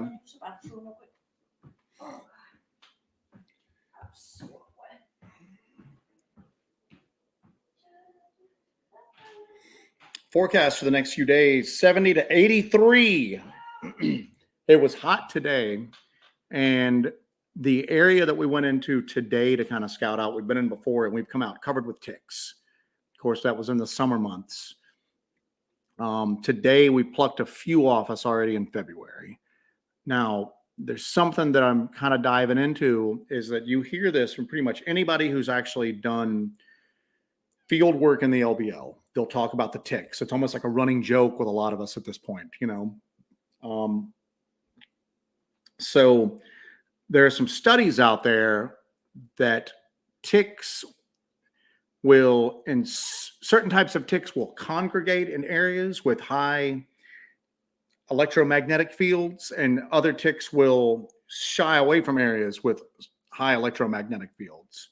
And there's a lot of stuff that goes into them, like dependent upon the types of disease that the ticks carry. You know what I'm saying? Ticks that carry Lyme's disease seem to congregate in areas that have abnormally high electromagnetic fields. So that's one of the things that we're kind of looking at right now, is in some of these areas where we've experienced weird activity, we've also experienced insane levels of ticks. When I say insane levels of ticks, we're from the South, y'all. We're used to ticks, okay?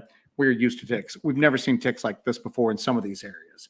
So that's one of the things that we're kind of looking into, is do the weird readings that we're picking up in certain areas with our instrumentation, and then we're running into just nightmarish levels of ticks out there, are those hand in hand? And if that's the case, can we use the stories, anecdotal stories of people running into abnormally high levels of ticks as maybe areas to kind of pinpoint in on that we need to kind of check out? You know what I'm saying? So nobody really wants to hear about ticks, and I know that's kind of boring, but that is something that we're looking at. Hey, that's outside the box. Yeah, it's outside the box, and there seems to be some quantifiable science behind that, where they've actually been able to observe the ticks and Just wait, different some areas. random person on like YouTube or a Is live going to talk stream. about the tick. Well, thing. there's ticks that, and then there's the vibrations and So science ticks. Yeah. What they've done is they've literally put ticks in a controlled environment, and then they have had literally just bars sticking out. One that's shielded, not giving off any EMF. One that is pumping out EMF, and they've tried different frequencies for it. And then notice that certain ticks will congregate to here, certain ticks will congregate to here. So we're wondering if maybe there's something, we talked about something going on underground. Is there something going on underground that's pumping out some weird EMF, some weird RF, stuff like that? And can you maybe see the wildlife? Can the wildlife almost be used as like a biosensor to kind of track some of that stuff that you can't see with your naked eye?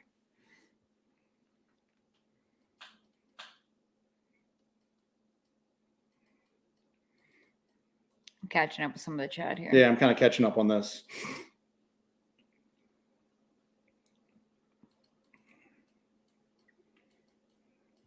Invisible tree thing. What's the invisible tree thing? I have no idea. Johnny, I'm not sure what you mean by the invisible tree thing there. So Evrev says, have y'all checked county records for old topo maps, property survey stuff? I've looked at a lot of various maps. Yes. we've looked at, there's information out there that you can find, that anybody can find. I mean, that anybody can go through and find, as long as you're kind of diligent and you're willing to think outside the box. You can find all sorts of stuff out there. Now, here's the question, though, is that if there's a cover-up, how deep does the cover-up go? Are they willing to go into old county libraries and manually, physically remove things? remove stuff, or physically change old microfiche, records? Or just remove them and altogether. If that's the case, and if they're willing to go to that point to retcon the story. Yeah, then if they're willing to go to that point, then it seems counterintuitive that they're letting certain people talk about stuff. Does that make sense? If they're willing to use the manpower and go to the extremes to go in and start, if the cover-up is so important, but then they just let people just kind of run around and talk about it, which is one of the things that you got to go into look into. And they may not. You may see some of your favorite Dogman YouTube personalities disappear one of these days, man. So let's see here. Everything you want to know about moss, but we're afraid to ask. Exactly. I'm catching up on the moss part here of the chat. So, and Stingray also talks about the can was from before 1978. So that's my thing, is that if the RV park was built in that specific area, then why did they just built a really nice is what you always go back to. It had bathing facilities, and there were power poles and this and this and this, that they didn't clean up any of the garbage that was there. So they just built this really nice and then just left a garbage heap. Yeah, that's pretty odd. In the very middle of it. I don't think that's the right spot. I think the right spot's the adjacent area that we've identified for it. Take Two Wheels has an interesting little thing here. Those lights were leading you to strange findings. The wreath, flower pot for graves.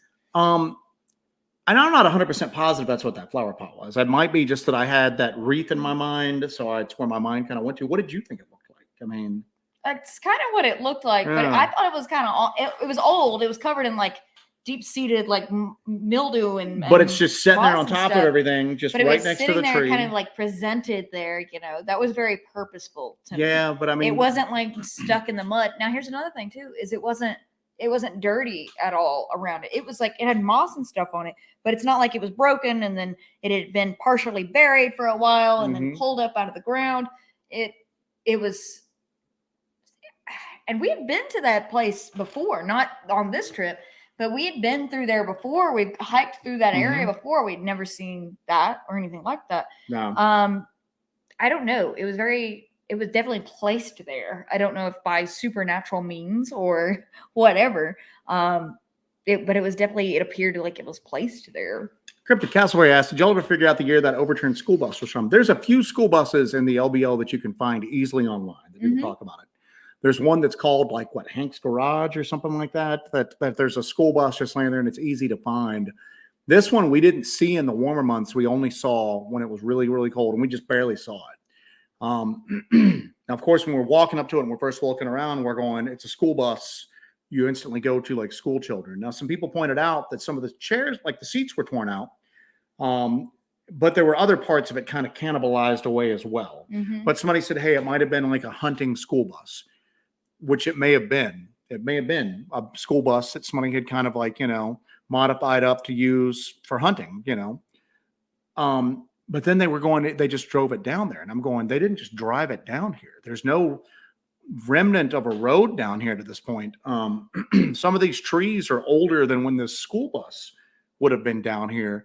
It looks like whatever it was, it tumbled down the adjacent road. Yeah. It looks like it took a tumble and ended up down there. I don't think that somebody took that school bus off-road and that real like hilly terrain there. There's and then got it down there and then hooked jacks up to one side and just flipped it. You know what I'm saying? That's impossible. I don't know what it is, but I know what it ain't.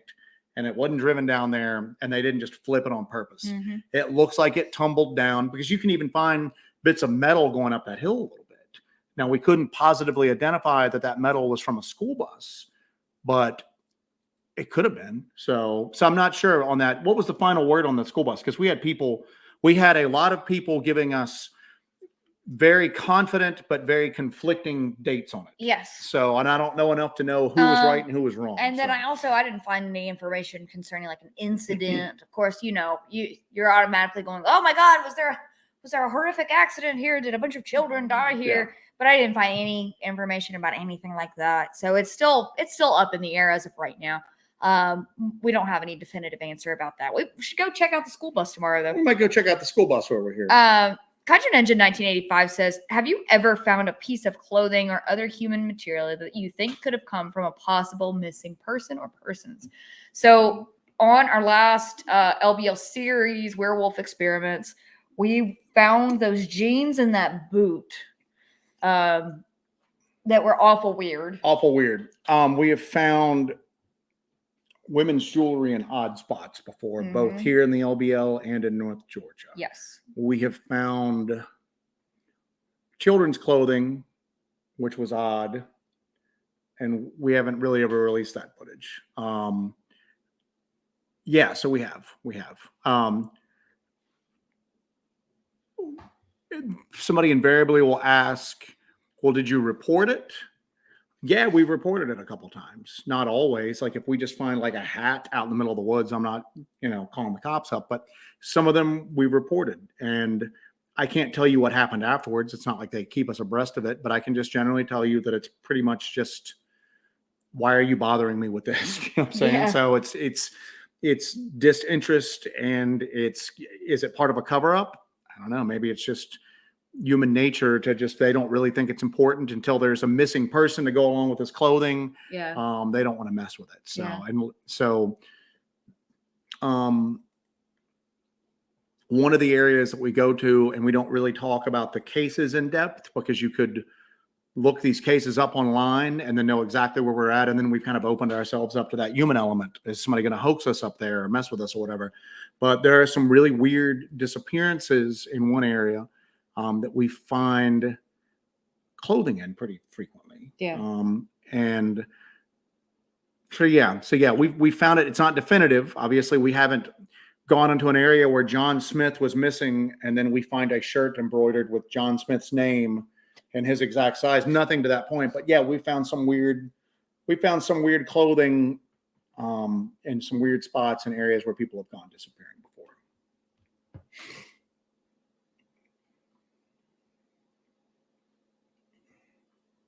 Looking through here, Frank said he's going to go pet the demon. Okay, so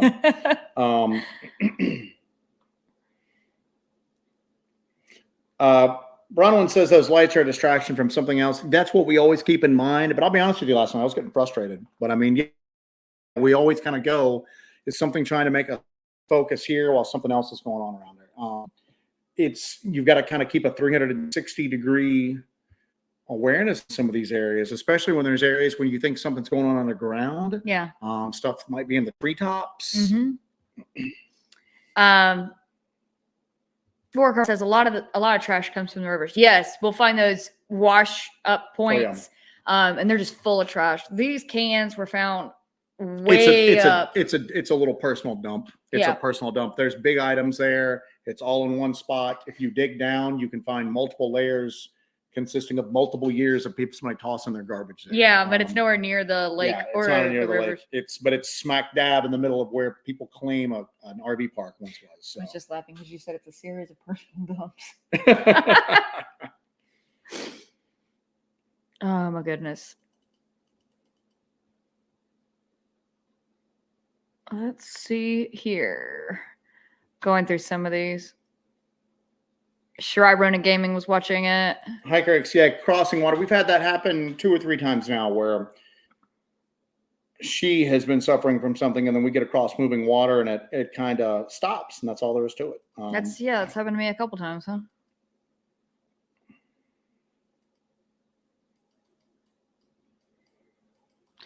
Denny Kopic is so obsessed with you talking about cameras. Denny. I'm not talking about the cameras. So that's a no, Denny. Go watch. We've mentioned it before. Go watch Bart Nunley's latest video on his Inhumanoids with Bart Nunley's YouTube channel. He talks about it. He talks about it. And we will maybe have something to add to that discussion down the road. So, but not right now, because we're still kind of working some stuff out ourselves. Tick science. WV asked, when you felt nauseous, it made me think of Martin Gross's encounter, and his friend got really sick. You felt sick shortly after smelling jasmine. Do you think that's related? Do you think it's related to the jasmine smell? There was, how much time was between that? Probably like 30 minutes. Yeah, my gut response is that those were not connected. Yeah. Other than just by both being generally weird, but that's me, and I didn't experience either one. So I don't think they were connected. My nausea and getting dizzy just came on very suddenly. Because I was fine, but you said I was kind of weird after those lights. You were weird after the multiple lights. Like I wasn't feeling like lightheaded and I wasn't feeling dizzy and kind of disoriented. And then my heart rate wasn't where it was, Like my heart rate's higher right now than it was walking through the woods for 3 hours. And we're back to the mules. Another reason to get that mule. They play well with cows. So. Well, I got one for you. Cocaine tick. Cocaine tick. We're going to get some weird flag for promoting drug use on the channel or something like that. Hey, man. It's not us. We can't help that the cryptids have problems. Sharon Guy, do you think Dogman is at the LBL or maybe the government has them underground and may release them at times? I don't know. There are people with conflicting stories who all claim that they have firsthand information on that. I will tell you this, that if you look at all of the data together, there seem to be a few different things that we kind of lump under Dogman. And some of them seem just strictly flesh and blood. Some of them seem like they have like abilities that a normal flesh and blood creature wouldn't have. Some of them seem like more demonic. My mind keeps going back to this, is that I think that there was a core, like an original creature of some sort. Maybe it comes from here. Maybe it comes from somewhere else. I don't know. We are all pretty much know, whether they flat out admit it or not, that the government has gotten craft from somewhere else and has started to kind of reverse engineer them. Yeah. And that some of the weird stuff that people might see in the skies have their origins in other places, but they were made, or they're at least being operated by the American government. It's pretty much an open, I don't even know if you call it a secret at this point, man. Yeah. You've got former government officials sitting there talking about off-world vehicles that the U.S. government's in possession of. Do we think that they would treat something like Dogman any differently? I think that they would get it and then try to figure out how it works, where it comes from, what can they gain from it. So there might be the original creatures running around out there, and then maybe a government version that they have tried to recreate for their own purposes out there as well. That's where my mind is currently kind of heading towards at this point, that there's more than one thing that people are out there experiencing. So, and I think that leads to a lot of the argument in the quote unquote community, because somebody will go, I had a Dogman encounter and this is what it did, and this is how it acted, and this is what it looked like. and somebody else goes, "You're lying. You're a liar," because I had a Dogman encounter and it didn't look anything like that, and it didn't act like anything like that. Therefore, you must be lying. Both of them could have experienced things that might be related in a way, but are different enough to behave differently, look differently, and everything like that. So, do they have them underground? I think there's a lot of stuff underground. There's something underground at the LBL. There's something underground at the LBL. I feel comfortable saying that. What it is, I don't know yet, but would you agree with that? There's something underground. There's definitely something. Yeah. I mean, there's definitely evidence for all of this. There's networks, there's definitely evidence for the networks underground, under the surface. I was going to bring this up because this is kind of just a little nuts and bolts question. Justin Joe, you did one video where you left a voice recorder in a Ziploc bag. Do you plan to use this tactic in the LBL? So we use drop recorders when we go out, and that's how we got that footage or that audio in North Georgia.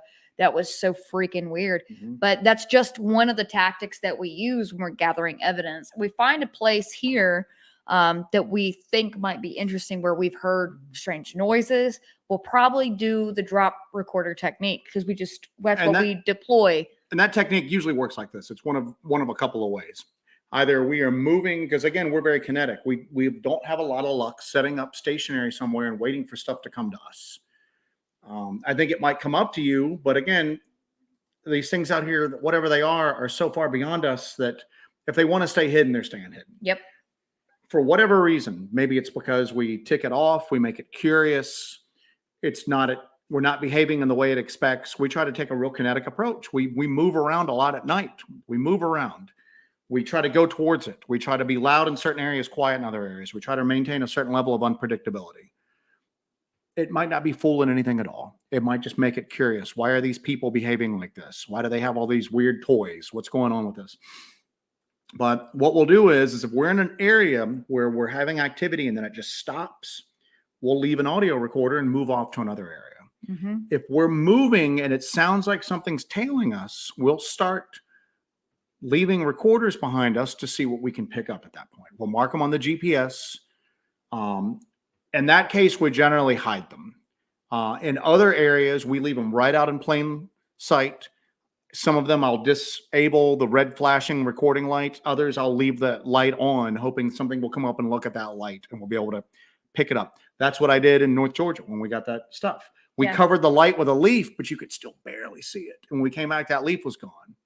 Wasn't any wind or anything like that. But we do that pretty frequently. We usually carry anywhere from like 3 to 5 drop recorders. And then we just kind of like scatter them around in areas that we think might have some actual activity.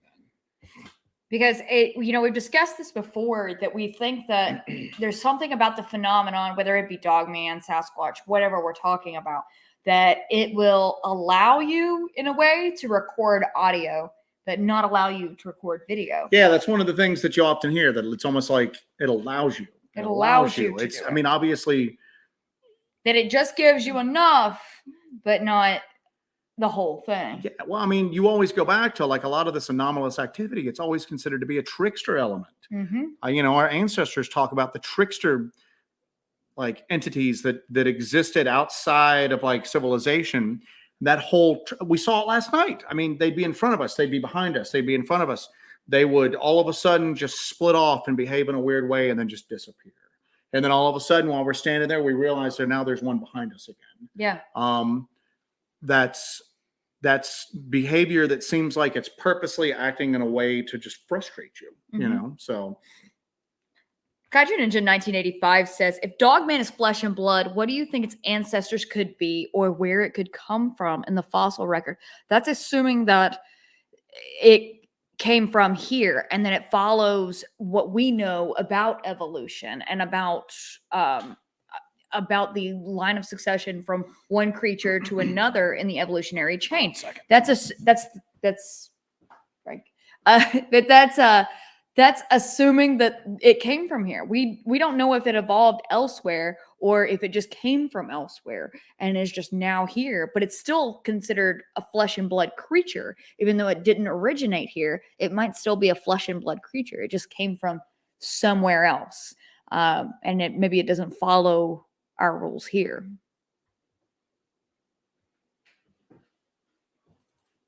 Yeah, there's a possibility with my I know you guys were talking about me not feeling well last night. There's a huge possibility that I just, had a drop in blood pressure, and that's all that happened. That's a huge possibility, but it was just kind of weird. Talking about the fossil record, the fossil record's so incomplete for anything that I don't ever use that as something that's, I mean, obviously, yeah, if you've got it in the fossil record, you've got it in the fossil record. Mm-hmm. I don't think absence from the fossil record disproves anything because we have such a small view of what the fossil record might be. Does that make sense? Yeah. So yeah, you're right.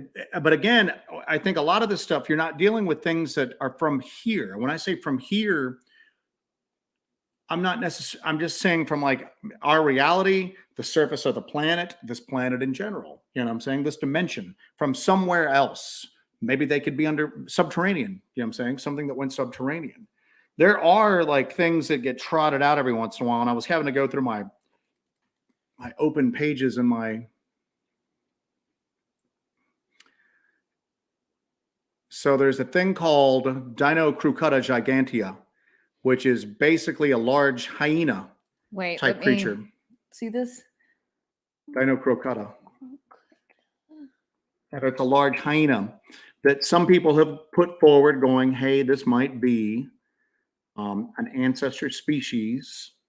Grab that one right there for me. That one there? Yep, that one right there. To Dogman. Basically, it's just a large super hyena. That is such a tiny photo. Let's see if we can go back. Let's do this. Yeah. Let's see if we can.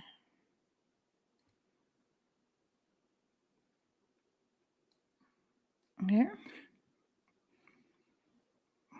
I'm trying here. We're gonna try to find a big one here.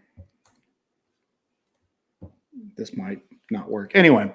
Sorry, I'm doing my best. Here we go. Doing my best. Doing my best. God. All right, here you go, guys. I will show this to you.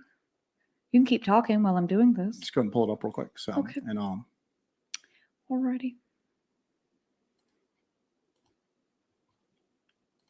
There you go. So there's that. That is it's basically a hyena-like creature that we found in the fossil record. We know it exists. So now look at that and say that, well, maybe it developed the ability to walk upright. Or maybe, again, you're dealing with stuff on the fossil record. When scientists look at evidence from the fossil record, they're making guesses. They might be educated guesses, but they're still guesses, okay? Obviously, I don't know how complete of a skeleton they have for this. Maybe they have a complete skeleton and they can look at it and with 100% certainty go, this thing walked on all fours. It was not bipedal. A lot of times they just have skull fragments of a jaw and everything like that. So, so that's one possible thing that's in the fossil record. Now, there's also something else called Dinopithecus, all right, that is basically a very large baboon. Now, if you look up Dinopithecus, you should be able to find a very similar photo to what you just found. Dinocruciate. Go into images, and you should find an image that puts it up with man. Right here. Here you go. Dinopithecus did have the ability to walk upright a little bit, and it did have the ability, it had grasping hands, it had opposable thumbs. So, and if you look at it, you could see where if someone saw this in modern times, they would go, a giant dog-like creature came after me. So there's stuff in the fossil record. Do I think that Dogman is, you know what, the government versions might be something where they've gotten DNA from either one of these species or maybe something else that they have managed to kind of blend with human or ape DNA or something like that. I don't know. There was that story going around that the beast from LBL, that somebody got a DNA test and that they ran the DNA and it had ape, canine, and human. Yes. Now, how you can then start looking into the fact that were DNA tests being done back then? maybe they got the DNA and it's set in a lab somewhere until they were able to DNA test it. And then they got that down the road. I think that's just an addition to the story. I think so too. I think that's just kind of a throw in. That's it, because I think that goes along the same line when everybody says, oh, we'll just get it tested. Send it to the lab. Take it to the lab. Take it to the lab, guys. So it's almost like a hip hop song. Take it to the lab. Take it to the lab. Richard Cox says, has anyone ever used an actual dog whistle to see if Dogman reacts? Yes, several people have tried that. People have done that. Elijah Henderson used a dog whistle. We were actually looking at electronic pest like deterrents with ultrasound. We were looking to get a few of them together or like ramp one of them up to see what would happen with it. But people have done that. Elijah Henderson has used a dog whistle before and gotten something responded to him. Yeah. So Stingray 1975 says, have you ever tried to blink your flashlight at the lights? They might respond. We had a negative response at Brown Mountain. Yeah. The lights just went away after we tried to communicate with them by signaling with our flashlight. So I don't think we're going to do the flashing with the flashlight anymore because the things tend to go away after we do that.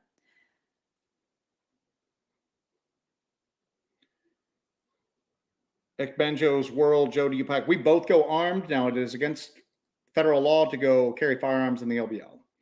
Don't break the law, kids. Don't break the law. But we generally go armed whenever we are out. So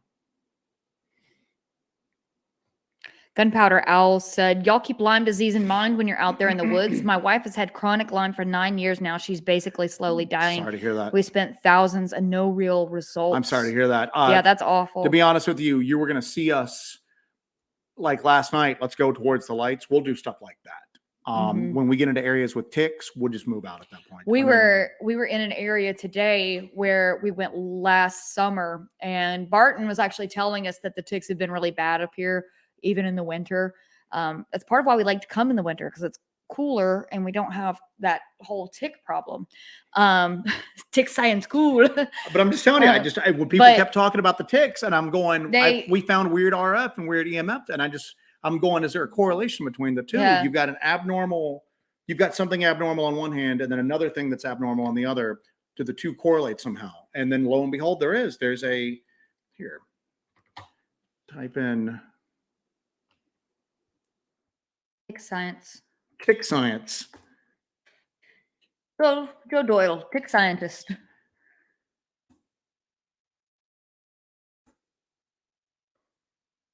Electromagnetic radiation and behavioral responsive ticks. That's what I have been reading for the past 48 hours. Is just different papers. Do you want me to show this? You can put that up there. So that's from the National. Go back up real quick. That was the National.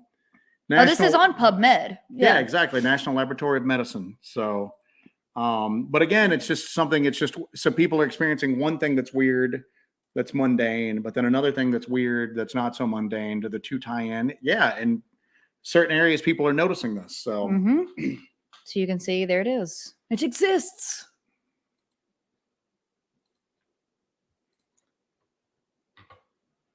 Soldier said that they're talking about the Amish story.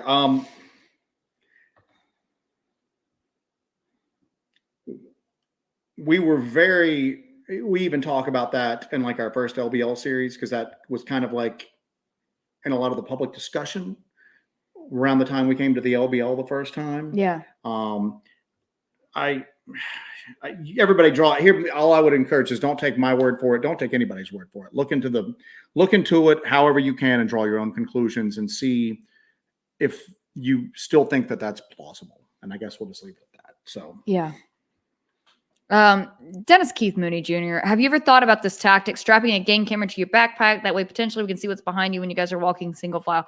We've gone over this back-facing camera stuff. Definitely can't use a game cam because they're motion sensitive, unless you leave them on continuous record, and then your battery is going to die very quickly. But as we walk, we're going to have motion, so it's going to be useless. A game cam is going to be useless in that application.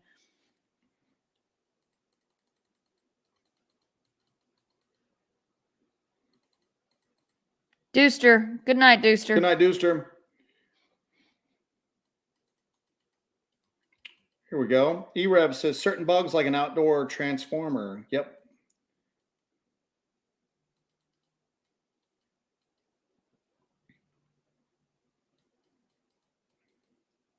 What? My uncle got Lyme disease from a tick. You're so freaking me out. Yeah. Yeah, that's. I mean, I'm gonna be honest with you. If there's one thing that we worry about more than anything else, it's we're both doing this right now. As we sit here, we're both itching. We were in an area where we got ticks on us last year, and I kind of flipped out today because I was like, we have to kind of get out of here. We got to get out of here because I got ticks. I got like covered in ticks last year in this spot, and I was like, can we just get out of this spot? Because I don't want to waste 3 hours today trying to delouse myself, but that's one thing that scares the crap out of us. Microfiche and paper documents aren't the hardest to destroy if you think about it. Not destroy, but are they going to go alter them retroactively to change information that you may look up to find about the validity of the story? Are they going to go literally take an old microfiche and then take it and then substitute it for a counterfeit microfiche that they have aged to look indistinguishable from the other microfiches that are there from like a long time ago? If you get to that point where they're that invested in a cover-up, why are they letting people walk around talk about it that claim that they have certain, that they were involved with it certain ways? It seems like at that point, if they wanted that silence, they're going to silence anybody that's trying to talk about it. So.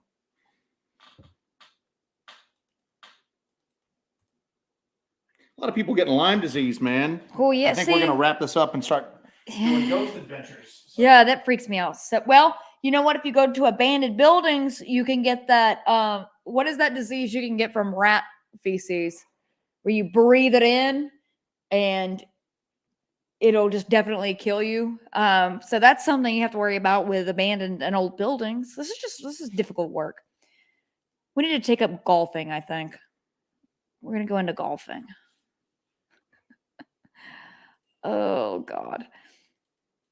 I'm going through the chat. Make sure you guys, if you have not hit that like button, make sure you hit that like button. I know it's getting late. Everybody's getting a little tired here, but make sure you guys hit that like button.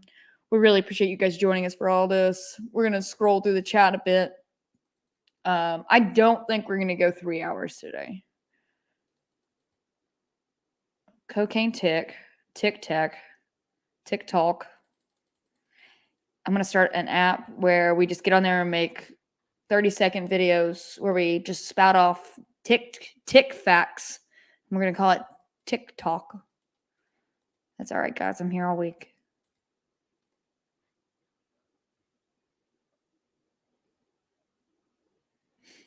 DP says, you both move so quickly through the brush and need to keep your heads up. Do you wear snake boots since you're often in poisonous snake territory at night?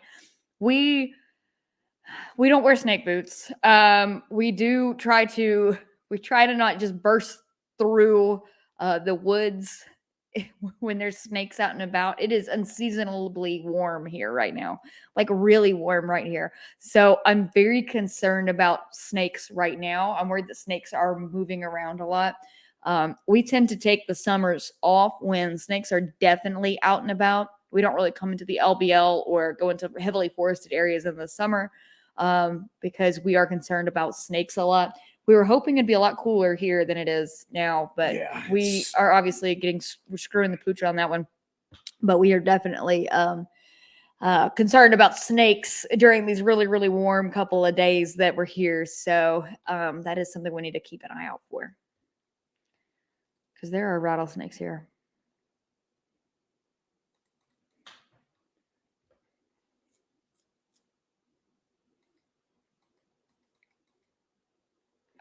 J. Myers, for ticks to use DEET at all, we literally covered ourselves in DEET today. Yeah, we covered ourselves in DEET today because Barton's got us so freaked out about ticks. Richard Cox says, I wonder what a Mayan death whistle would do. Elijah has a Mayan death whistle. Or Aztec death whistle. An Aztec death whistle. Yeah, the Aztec death whistles. Now, some of them supposedly put out ultrasound, which is on the other end of the frequency spectrum as opposed to infrasound. But, dog whistles work off ultrasound. Sound that is outside on the upper end, outside the human range of hearing. So it's going to be interesting to see and I've heard those used before. Like I said, so maybe, having a Aztec death whistle will have a similar response from like actually using a dedicated dog whistle. Yeah. So Glenn said, "Can I get ticks from watching your live stream last night? I'm feeling itchy." Yes. There's a huge like psychosomatic thing there. We were earlier today. We're both just going, "Oh God." Letitia says the bunker area is the worst for ticks. We were there, all over it, all over it.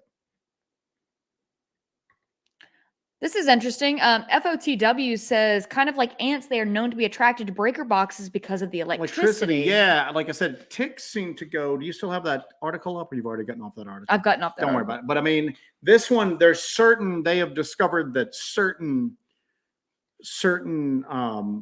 frequencies seem to attract them more than others. Like I said, I'm not going to go into the whole paper right now. Anybody who's interested in nerding out like that can find it. But yeah, that's the thing I'm looking at is that why are these, and it might just be happenstance. It might just be, but it seems like some of these areas that are known for weirdness also are known for being extremely like just covered in ticks at this point. Yeah. So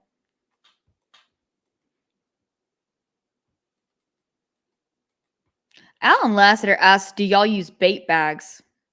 When it comes to like baiting anything, we don't bait with like food generally. We'll try to use some kind of lure. If you watched our series from the last time we were at the LBL for an extended period of time, we baited it with Sasquatch pheromone and wolf lure. So we try to integrate, scent lure into things, but we don't really put out like food. What was that guy that went to Walmart and bought a bunch of ribs?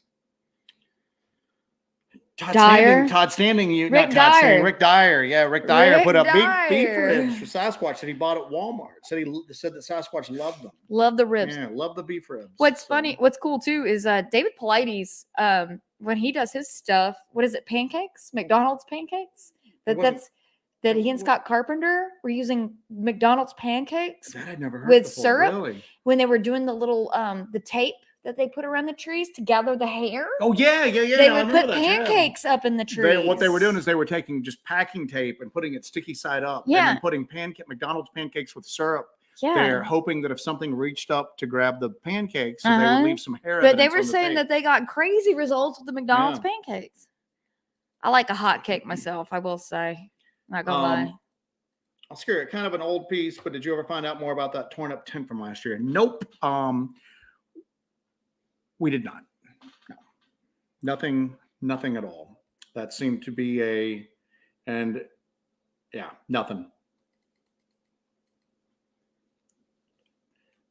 I don't know how far behind I am. I'm probably insane. Hantavirus. Somebody, because I was talking about that when you do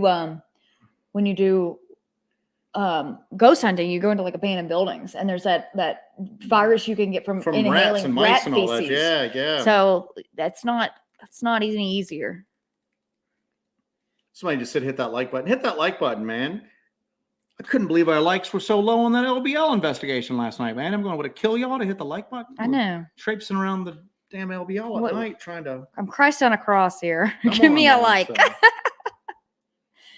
Oh gosh. Goodness gracious. Bigfoot Michigan Rob, great job, you guys. Appreciate it. Thank you, Bigfoot Michigan Rob. We appreciate everybody that comes and is part of all of this and watches us do all this crazy stuff. Yeah, somebody asked if we were concerned about snakes out here. And I'm like, oh no, yeah, for sure.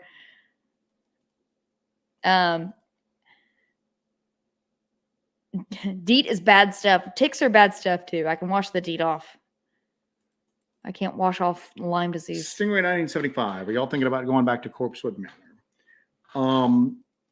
That is one of the places that we talk about constantly, and for that spot, we would need extra people because we would need somebody to stay with the vehicle to make sure that, because that was my biggest concern, was like the human element out there. Yeah. And getting your vehicle disabled while you're out there. That is, because trust me, we talk about it all the time, and that's a lot to ask somebody. Hey, we want you to go on a 5-hour car ride with us. You know what I'm saying? Into these mountains where there's just a bunch of like dead deer piled up and like satanic rituals and all that. And we're going to go in the woods for maybe 12 hours, but I need you to hang out with the car.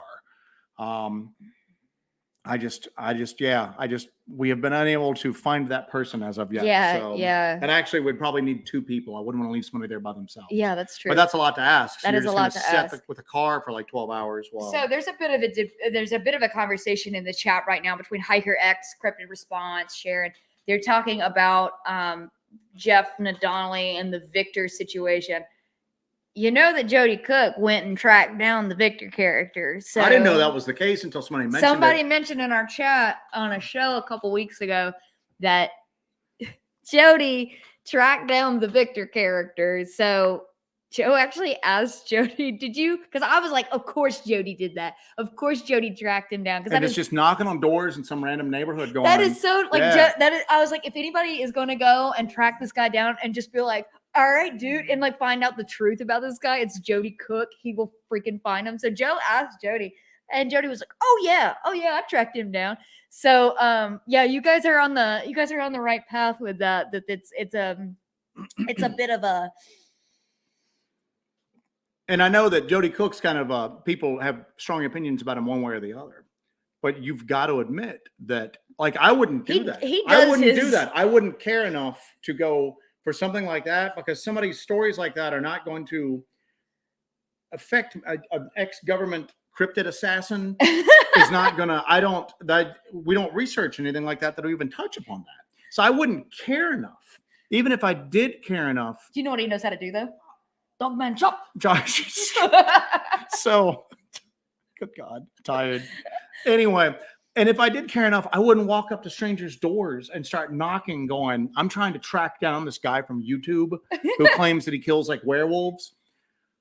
I wouldn't do that. I just wouldn't. But I could see Jody Cook doing that. And he did. I could see Jody Cook doing that. And apparently he did. Turns out he's a nut.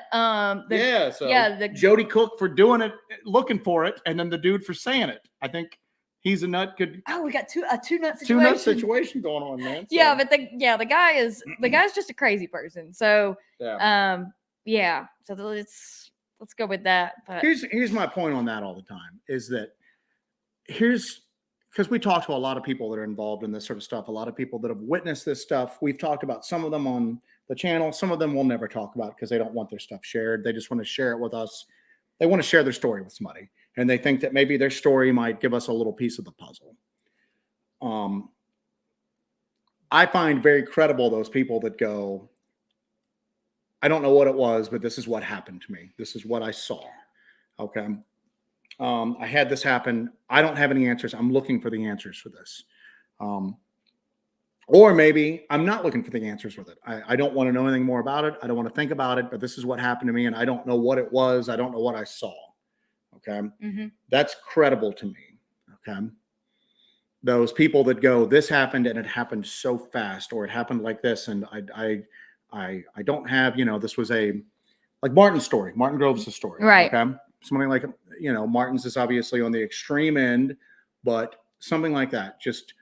But when you start getting into the territory of people that claim like that special knowledge, okay, mm-hmm. I have had daily or weekly contact with creatures beyond mortal understanding year after year after year after year after year. Okay. And I know all about them, and I'm going to tell you all about them. Yeah. And you're going to view me as an expert. Okay. Did you ever take a photo of them? No. Why is that? Because I don't want to share that. Well, you're sharing information right now. Obviously, you want the attention. You want people to look at you and listen to what you're saying. If that was happening to me, I'd go, nobody's going to believe this. I need to get something to back up my story here. I needed to get something so that people don't look at me like I'm a crazy person. Mm-hmm. So it's that sort of stuff. When you get to that point where you're going, I'm a government-funded cryptid assassin from a top secret program, and I've been doing this for years.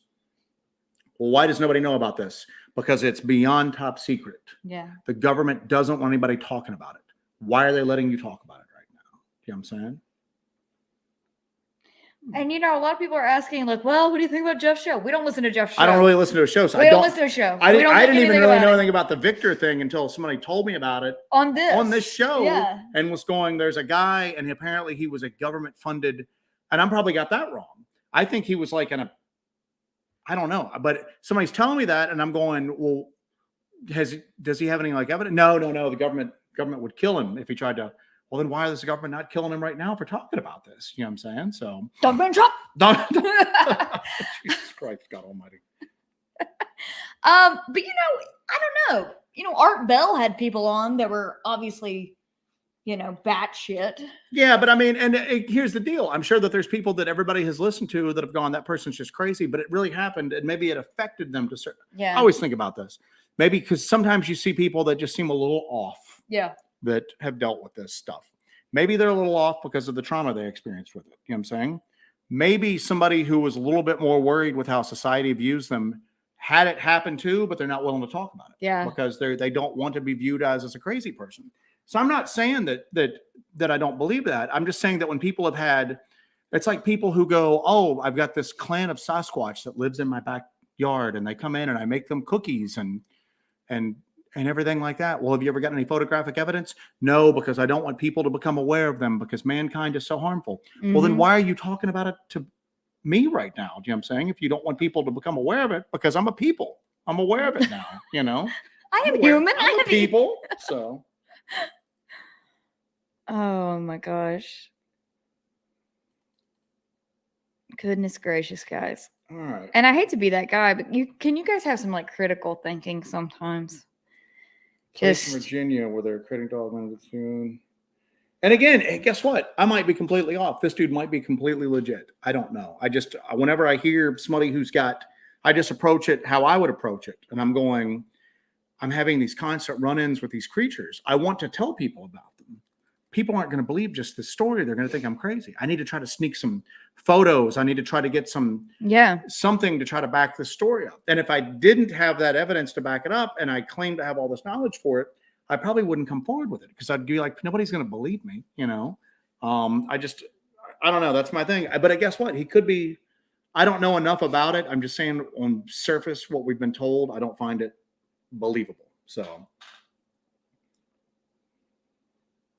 Goodness gracious. But at the same token, I'm not going to be a debunker on that. That's my least favorite thing in this nowadays are these people that go, oh, I'm like a Bigfoot researcher. Oh, what do? I basically watch YouTube videos and debunk everybody. And then debunk everybody. It sounds like you hate the subject of Bigfoot. So... Elizabeth Farr, you are correct with this. We're all on a government list of some kind. Yes, we are, Elizabeth Farr. Yes, we are. Some are on multiples. Some of us have really just started racking them up, Oof.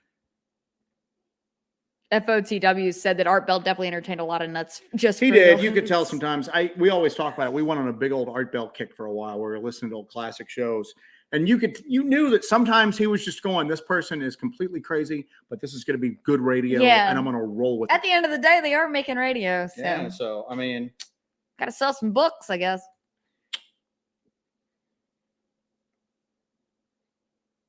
War Criminal, are y'all going to do another live stream before you leave the LBL? I don't know yet. Because again, what happens is that when you guys see us live stream from a location, I don't even say like doing field research always makes me think that seems so pompous. You know what I'm saying? We investigate stuff. Field investigators. I try to leave my monocle behind. Yes, indeed. Things. I leave my lab coat in my, but our usual method you don't see on these live streams because we can't do that in live stream. No. To overly simplify it, when we're live streaming, the whole goal of that is to kind of give the people who are unable to, for whatever reason, to go out and do this sort of thing, kind of a taste of being out in the woods at night in areas where weird stuff happens. Does that make sense? Yeah. So we're not out there with the instrumentation. Somebody's asked one time, we found something on the ground. Which live stream was it? And they were like, are you going to plaster cast it? No, because you're not going to watch. We don't plaster cast anything anyway. We didn't even bring plaster with us on this trip just because I'm not interested in, there's been enough cast footprints out there stretching back for decades. And if that hasn't moved the needle one bit, then nothing I do on that. So we don't even cast that. But you don't really see us do anything like that. You don't see us do a lot of the instrumentation. You don't see us do a lot of the actual investigation. At that point, we're basically acting like low rent photojournalists at that point. We're basically trying to go around and try to catch something on camera to share with some people who are interested in this, but they can't get out by themselves. Yeah. So, but the thing is that when we spend a night doing that, that's a night that we actually can't do the investigation that we really want to do. So I don't know. You might see one, you might not. So. Because that's the one thing that that I've noticed that people really get a kick out of doing is they get a kick out of, and some of them are really good at it, you know, hey, check out 30 minutes, 23 seconds into your video and look in the lower left-hand corner. And we look and we go, what the hell is that? Yeah. We didn't notice that before. Yeah. Some people are really good at sleuthing that. Mm-hmm. So we like doing that on a live stream. People were seeing stuff on the thermal last night that were Yeah. commenting on. So for that, at that point, that's basically just for the sake of everybody who wants to kind of come along on the ride. But that does kind of cut into some of the plans that we have to kind of take a serious look into some stuff. So.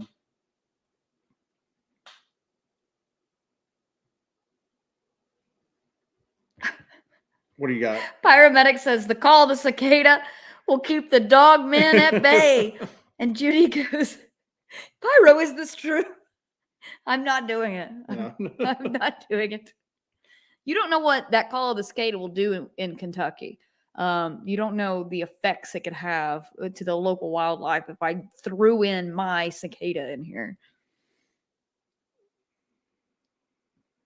Oh, goodness gracious. Scripted response, back to the Victor thing. Don't get me wrong, when Victor first came on the scene, I believed it too, and it was very believable. It takes too long for the stories to become completely out of the realm of possibility. See, that's what I look at is that you have to admit that. Remember Mike Woolley, Bigfoot encounter? Yeah. Okay. If you guys remember Mike Woolley, if some of y'all are Sasquatch Chronicles fans out there, Mike Woolley was in one of the intros that he used for a while for the show when he was talking about it, saw its eyes. Its eyes were real sinister, real evil looking. He had a sighting from his tree stand, and he saw what appeared to be almost more like a wild man than like a Sasquatch. And he talked about how it just looked at him like it hated him, like it just wanted him dead. And that was the thing, is that its eyes were just evil. He just got this feeling of just maliciousness off it. And Mike Woolley told that story, and then he was just like, and that's just what happened to me. And I think he might have had one thing happen after that. Mike Woolley was around for like 20, 30 years telling that story. It never changed. Yeah. It never got to be, it never grew. It never got to be, because what happens is that you tell your story enough, and then the people that are fans of this stuff move on to the next story. Mm-hmm. Okay. They move on to the next story. You don't want to hear the same story if you're a fan of this stuff, if you're interested in this stuff. So then you've told your story, you go back into being an anonymous person, or you come up with something new. Yeah. Okay. You guys were talking about Art Bell. Do you guys remember Dr. Jonathan Reed, the guy that killed the alien who killed his dog? Remember that? You don't remember the Jonathan Reed story? Wait. Yes. He was hiking out with his dog, and oh, it was disturbing. he came and it killed his dog, and he grabbed a branch and he hit the alien with it, and he took it back to his garage. And he released all these photos. And that was the original story. And then the story just grew and grew. He was on the run. The government was after him. The alien was contacting him constantly. There was an underground network hiding him. I knew I should have never called this international radio program to share my secrets. But it just kept growing and growing and growing. And that's when I always just kind of go, because when you get right down to it, we're out doing this stuff weekly. Mm-hmm. We're actively looking for it. And people will go, wow, you guys have got some crazy stuff. And I go, do we though? I mean, because we've got some weird thermal images. We've had some weird audio. But if you look at the amount of time, energy, effort, and money we've invested into this, we don't really have a lot. You know what I'm saying? We're not out getting crazy jaw-dropping evidence weekly. We go months without getting anything at all sometimes. So, but then you get these people that it just seems like just as the interest is waning in their story ramps up to the next level, and that's what it seems like that happened with that Victor guy, that it was constant somebody was telling me about him flying a helicopter, shooting out the window at dogmen that are hanging from the skids or something like that. I don't know. And I'm just going, if this was really going on, if that was really going on and the government was involved in that, they're never going to let anybody talk about that, man. You know what I'm saying? They're never going to let anybody talk about that openly. And so. Just stuff doesn't happen like an action movie, you know? I mean, if every detail a lot of the of stuff's everything boring to do. It's very boring so. sometimes. Like not everything's happening like an action movie all the time, you know? Yeah. As much as you want it to, the Marvel universe does not exist. Stingray 1975. Yeah. Request. Damn it. All right. Give it your best. Gird your loins. Give it your best. I know you're tired. Come on, you got it.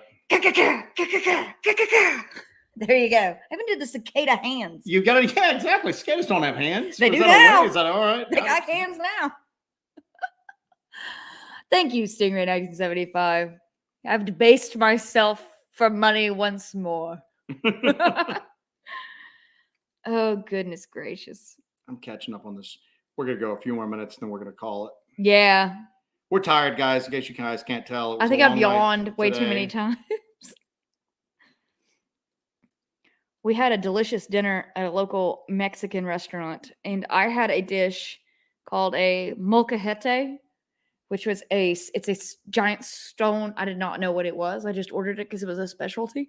And that's how I do stuff. I order specialty dishes. It was a giant stone bowl filled with shrimp and steak and chicken and peppers and cheese and sauce.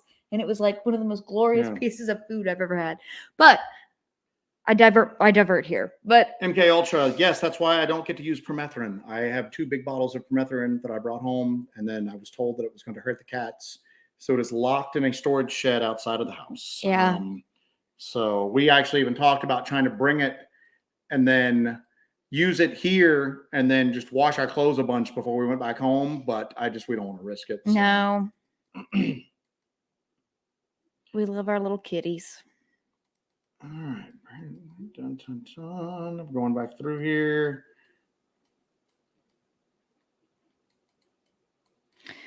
They said that was what that was worth watching the show for. Cicada hands like spirit fingers. Oh, goodness. Gosh, guys. Yeah. All I'm seeing is like stuff about ticks on here. It's weird how we're doing a show that looks into like literal monsters running around the woods at night. And the scariest thing we talk about are freaking ticks. And that everybody's on here just going, yeah, screw that, you know. Yeah. Yeah, we've always got to go through, when we come up here, we always have to go through that very humbling experience of searching each other for ticks and every nook and cranny. With a flashlight, we have to check each other for ticks. It's a very humbling experience right there. So we have to go through that every time we come up here. But yeah, we before you guys head out the door, make sure you hit that like button. I think we're gonna wrap it up. Yeah, we're wrapping it up. We've got some stuff we've got to do tonight. Yeah, we got some stuff we're gonna do tonight. It's gonna be a long night. Yep. And then we had a long day. We got a long every day while we're here. So we like to have a good time. Dumpster diving Dogman. What's up, man? $10. Thank you. Cicada with hands and fingers. Terrifying. They're a misunderstood bug. You don't understand them. That's all it is. That's all it is. Now people are doing hashtag Dogman Shop. They just have kind exoskeletons. And again, like I said, I don't know anything about Jeff Nadolny. Is that his name? I have no idea. I've never seen his show. I don't really. What happens is that when you start doing this stuff like hardcore, we don't really have a lot of time to consume other media. No, not at all. I'm reading stuff like what you guys just saw, like stuff on tick behavior and like EMF fields, or like I said, I'm looking into stuff for cavitation theory with like, you know, vibration to see if maybe that's what's happening instead of like infrasound. Yeah. So that's the flip side of that, is we don't really get to listen to a lot of encounter stories or anything like that anymore, like we used to, just because we've gotten kind of weird and we've gone into some really weird exotic directions with like the actual field research, because there's a lot of people doing witness encounters. I'm not going to denigrate that. Yeah. Compiling that information, but that's not where our skill set lies at. And we're trying to do stuff that nobody else really does at this point. So I'm going to try to get better with like interview type stuff in the future, maybe expand into that a little bit. But right now we are dyed in the wool investigators, field investigators. I want to take a novel. My whole premise is the same old stuff hasn't moved the needle. We don't know anymore now, hardly. Some stuff comes out here and there, but we've gained so little knowledge over several decades just doing the same old thing. Yes. You know what I'm saying? Yeah. You know, it's frustrating. So I think what we need is that's why I'm just like, we don't have to agree with somebody else's like approach to it, because everybody should be taking a slightly different approach. Yeah. And then maybe one person's going to stumble across something that works, you know?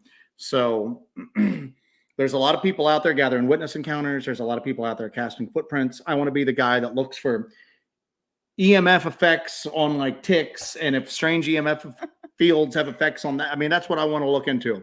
I want to look into infrasound. I want to look into stuff like that. I don't want to go out there and cast a footprint and hold it up and show it to people and go, here, I have one of 200,000 cast footprints that are, you know, well, what have we learned new? Nothing at all. So, I know. There we go. We got this. So. All right. We're going to get back on what we do best and what we love to do. We're in the LBL for a while, and we have a lot of stuff planned. And I hope you guys are excited for when all these videos come out that we're working on right now. We're going through the process of going to a lot of new areas and scouting out some new areas and checking new spots out while we're here. And hopefully we'll put together a few more pieces of the LBL mystery while we're here. We're in the middle of it now, and we've got a lot of ways to go. Turn your notifications on. Turn your notifications on, because you never know what when you might get a notification for. There might be a live stream or something that comes up while we're here. Who knows? There might be a live stream in the middle of the night. There could be a live stream in the middle of the night. You never know. So turn your notifications on and take a look. And you guys just wish us luck. And we'll talk to you guys later. Thank you for all of the super chats. Thank you for all the stickers. Thank you for all the cool little things. Yeah, thank you for the donations. That's going to go towards defraying the cost of trying to share this with everybody. We can do the regular research stuff. Trying to share it with people obviously adds a layer of complexity and cost with it. And anything you give is, we ain't living off of it. We work regular jobs, and this is where most of our money goes to. So kind of helping fund the hunt there a little bit. We appreciate it. Yeah, for sure. We're insanely behind on answering emails. Yeah, we're not really answering emails while we're here. I hardly have signal at all up through here. In most areas, I don't have anything at all. Phone calls, text messages, if you got my number, messages, everything like that. I know a lot of people are going, are you alive? But we're alive. iPhones, man. I don't know. Her Android works far better through here than my iPhone does. But Samsung doesn't have an entire store in the mall dedicated to fixing your broken phone. Yep, so hey, but yeah, thank you guys for watching. And just stay tuned. Keep an eye out. You never know when we're going to pop up in your notifications that we've decided that we want to get a wild hair and stream again. That was pretty fun. What we did last night was pretty fun. Yep. Even with the weird stuff at the end, I'm okay. I'm ready to rock and roll again.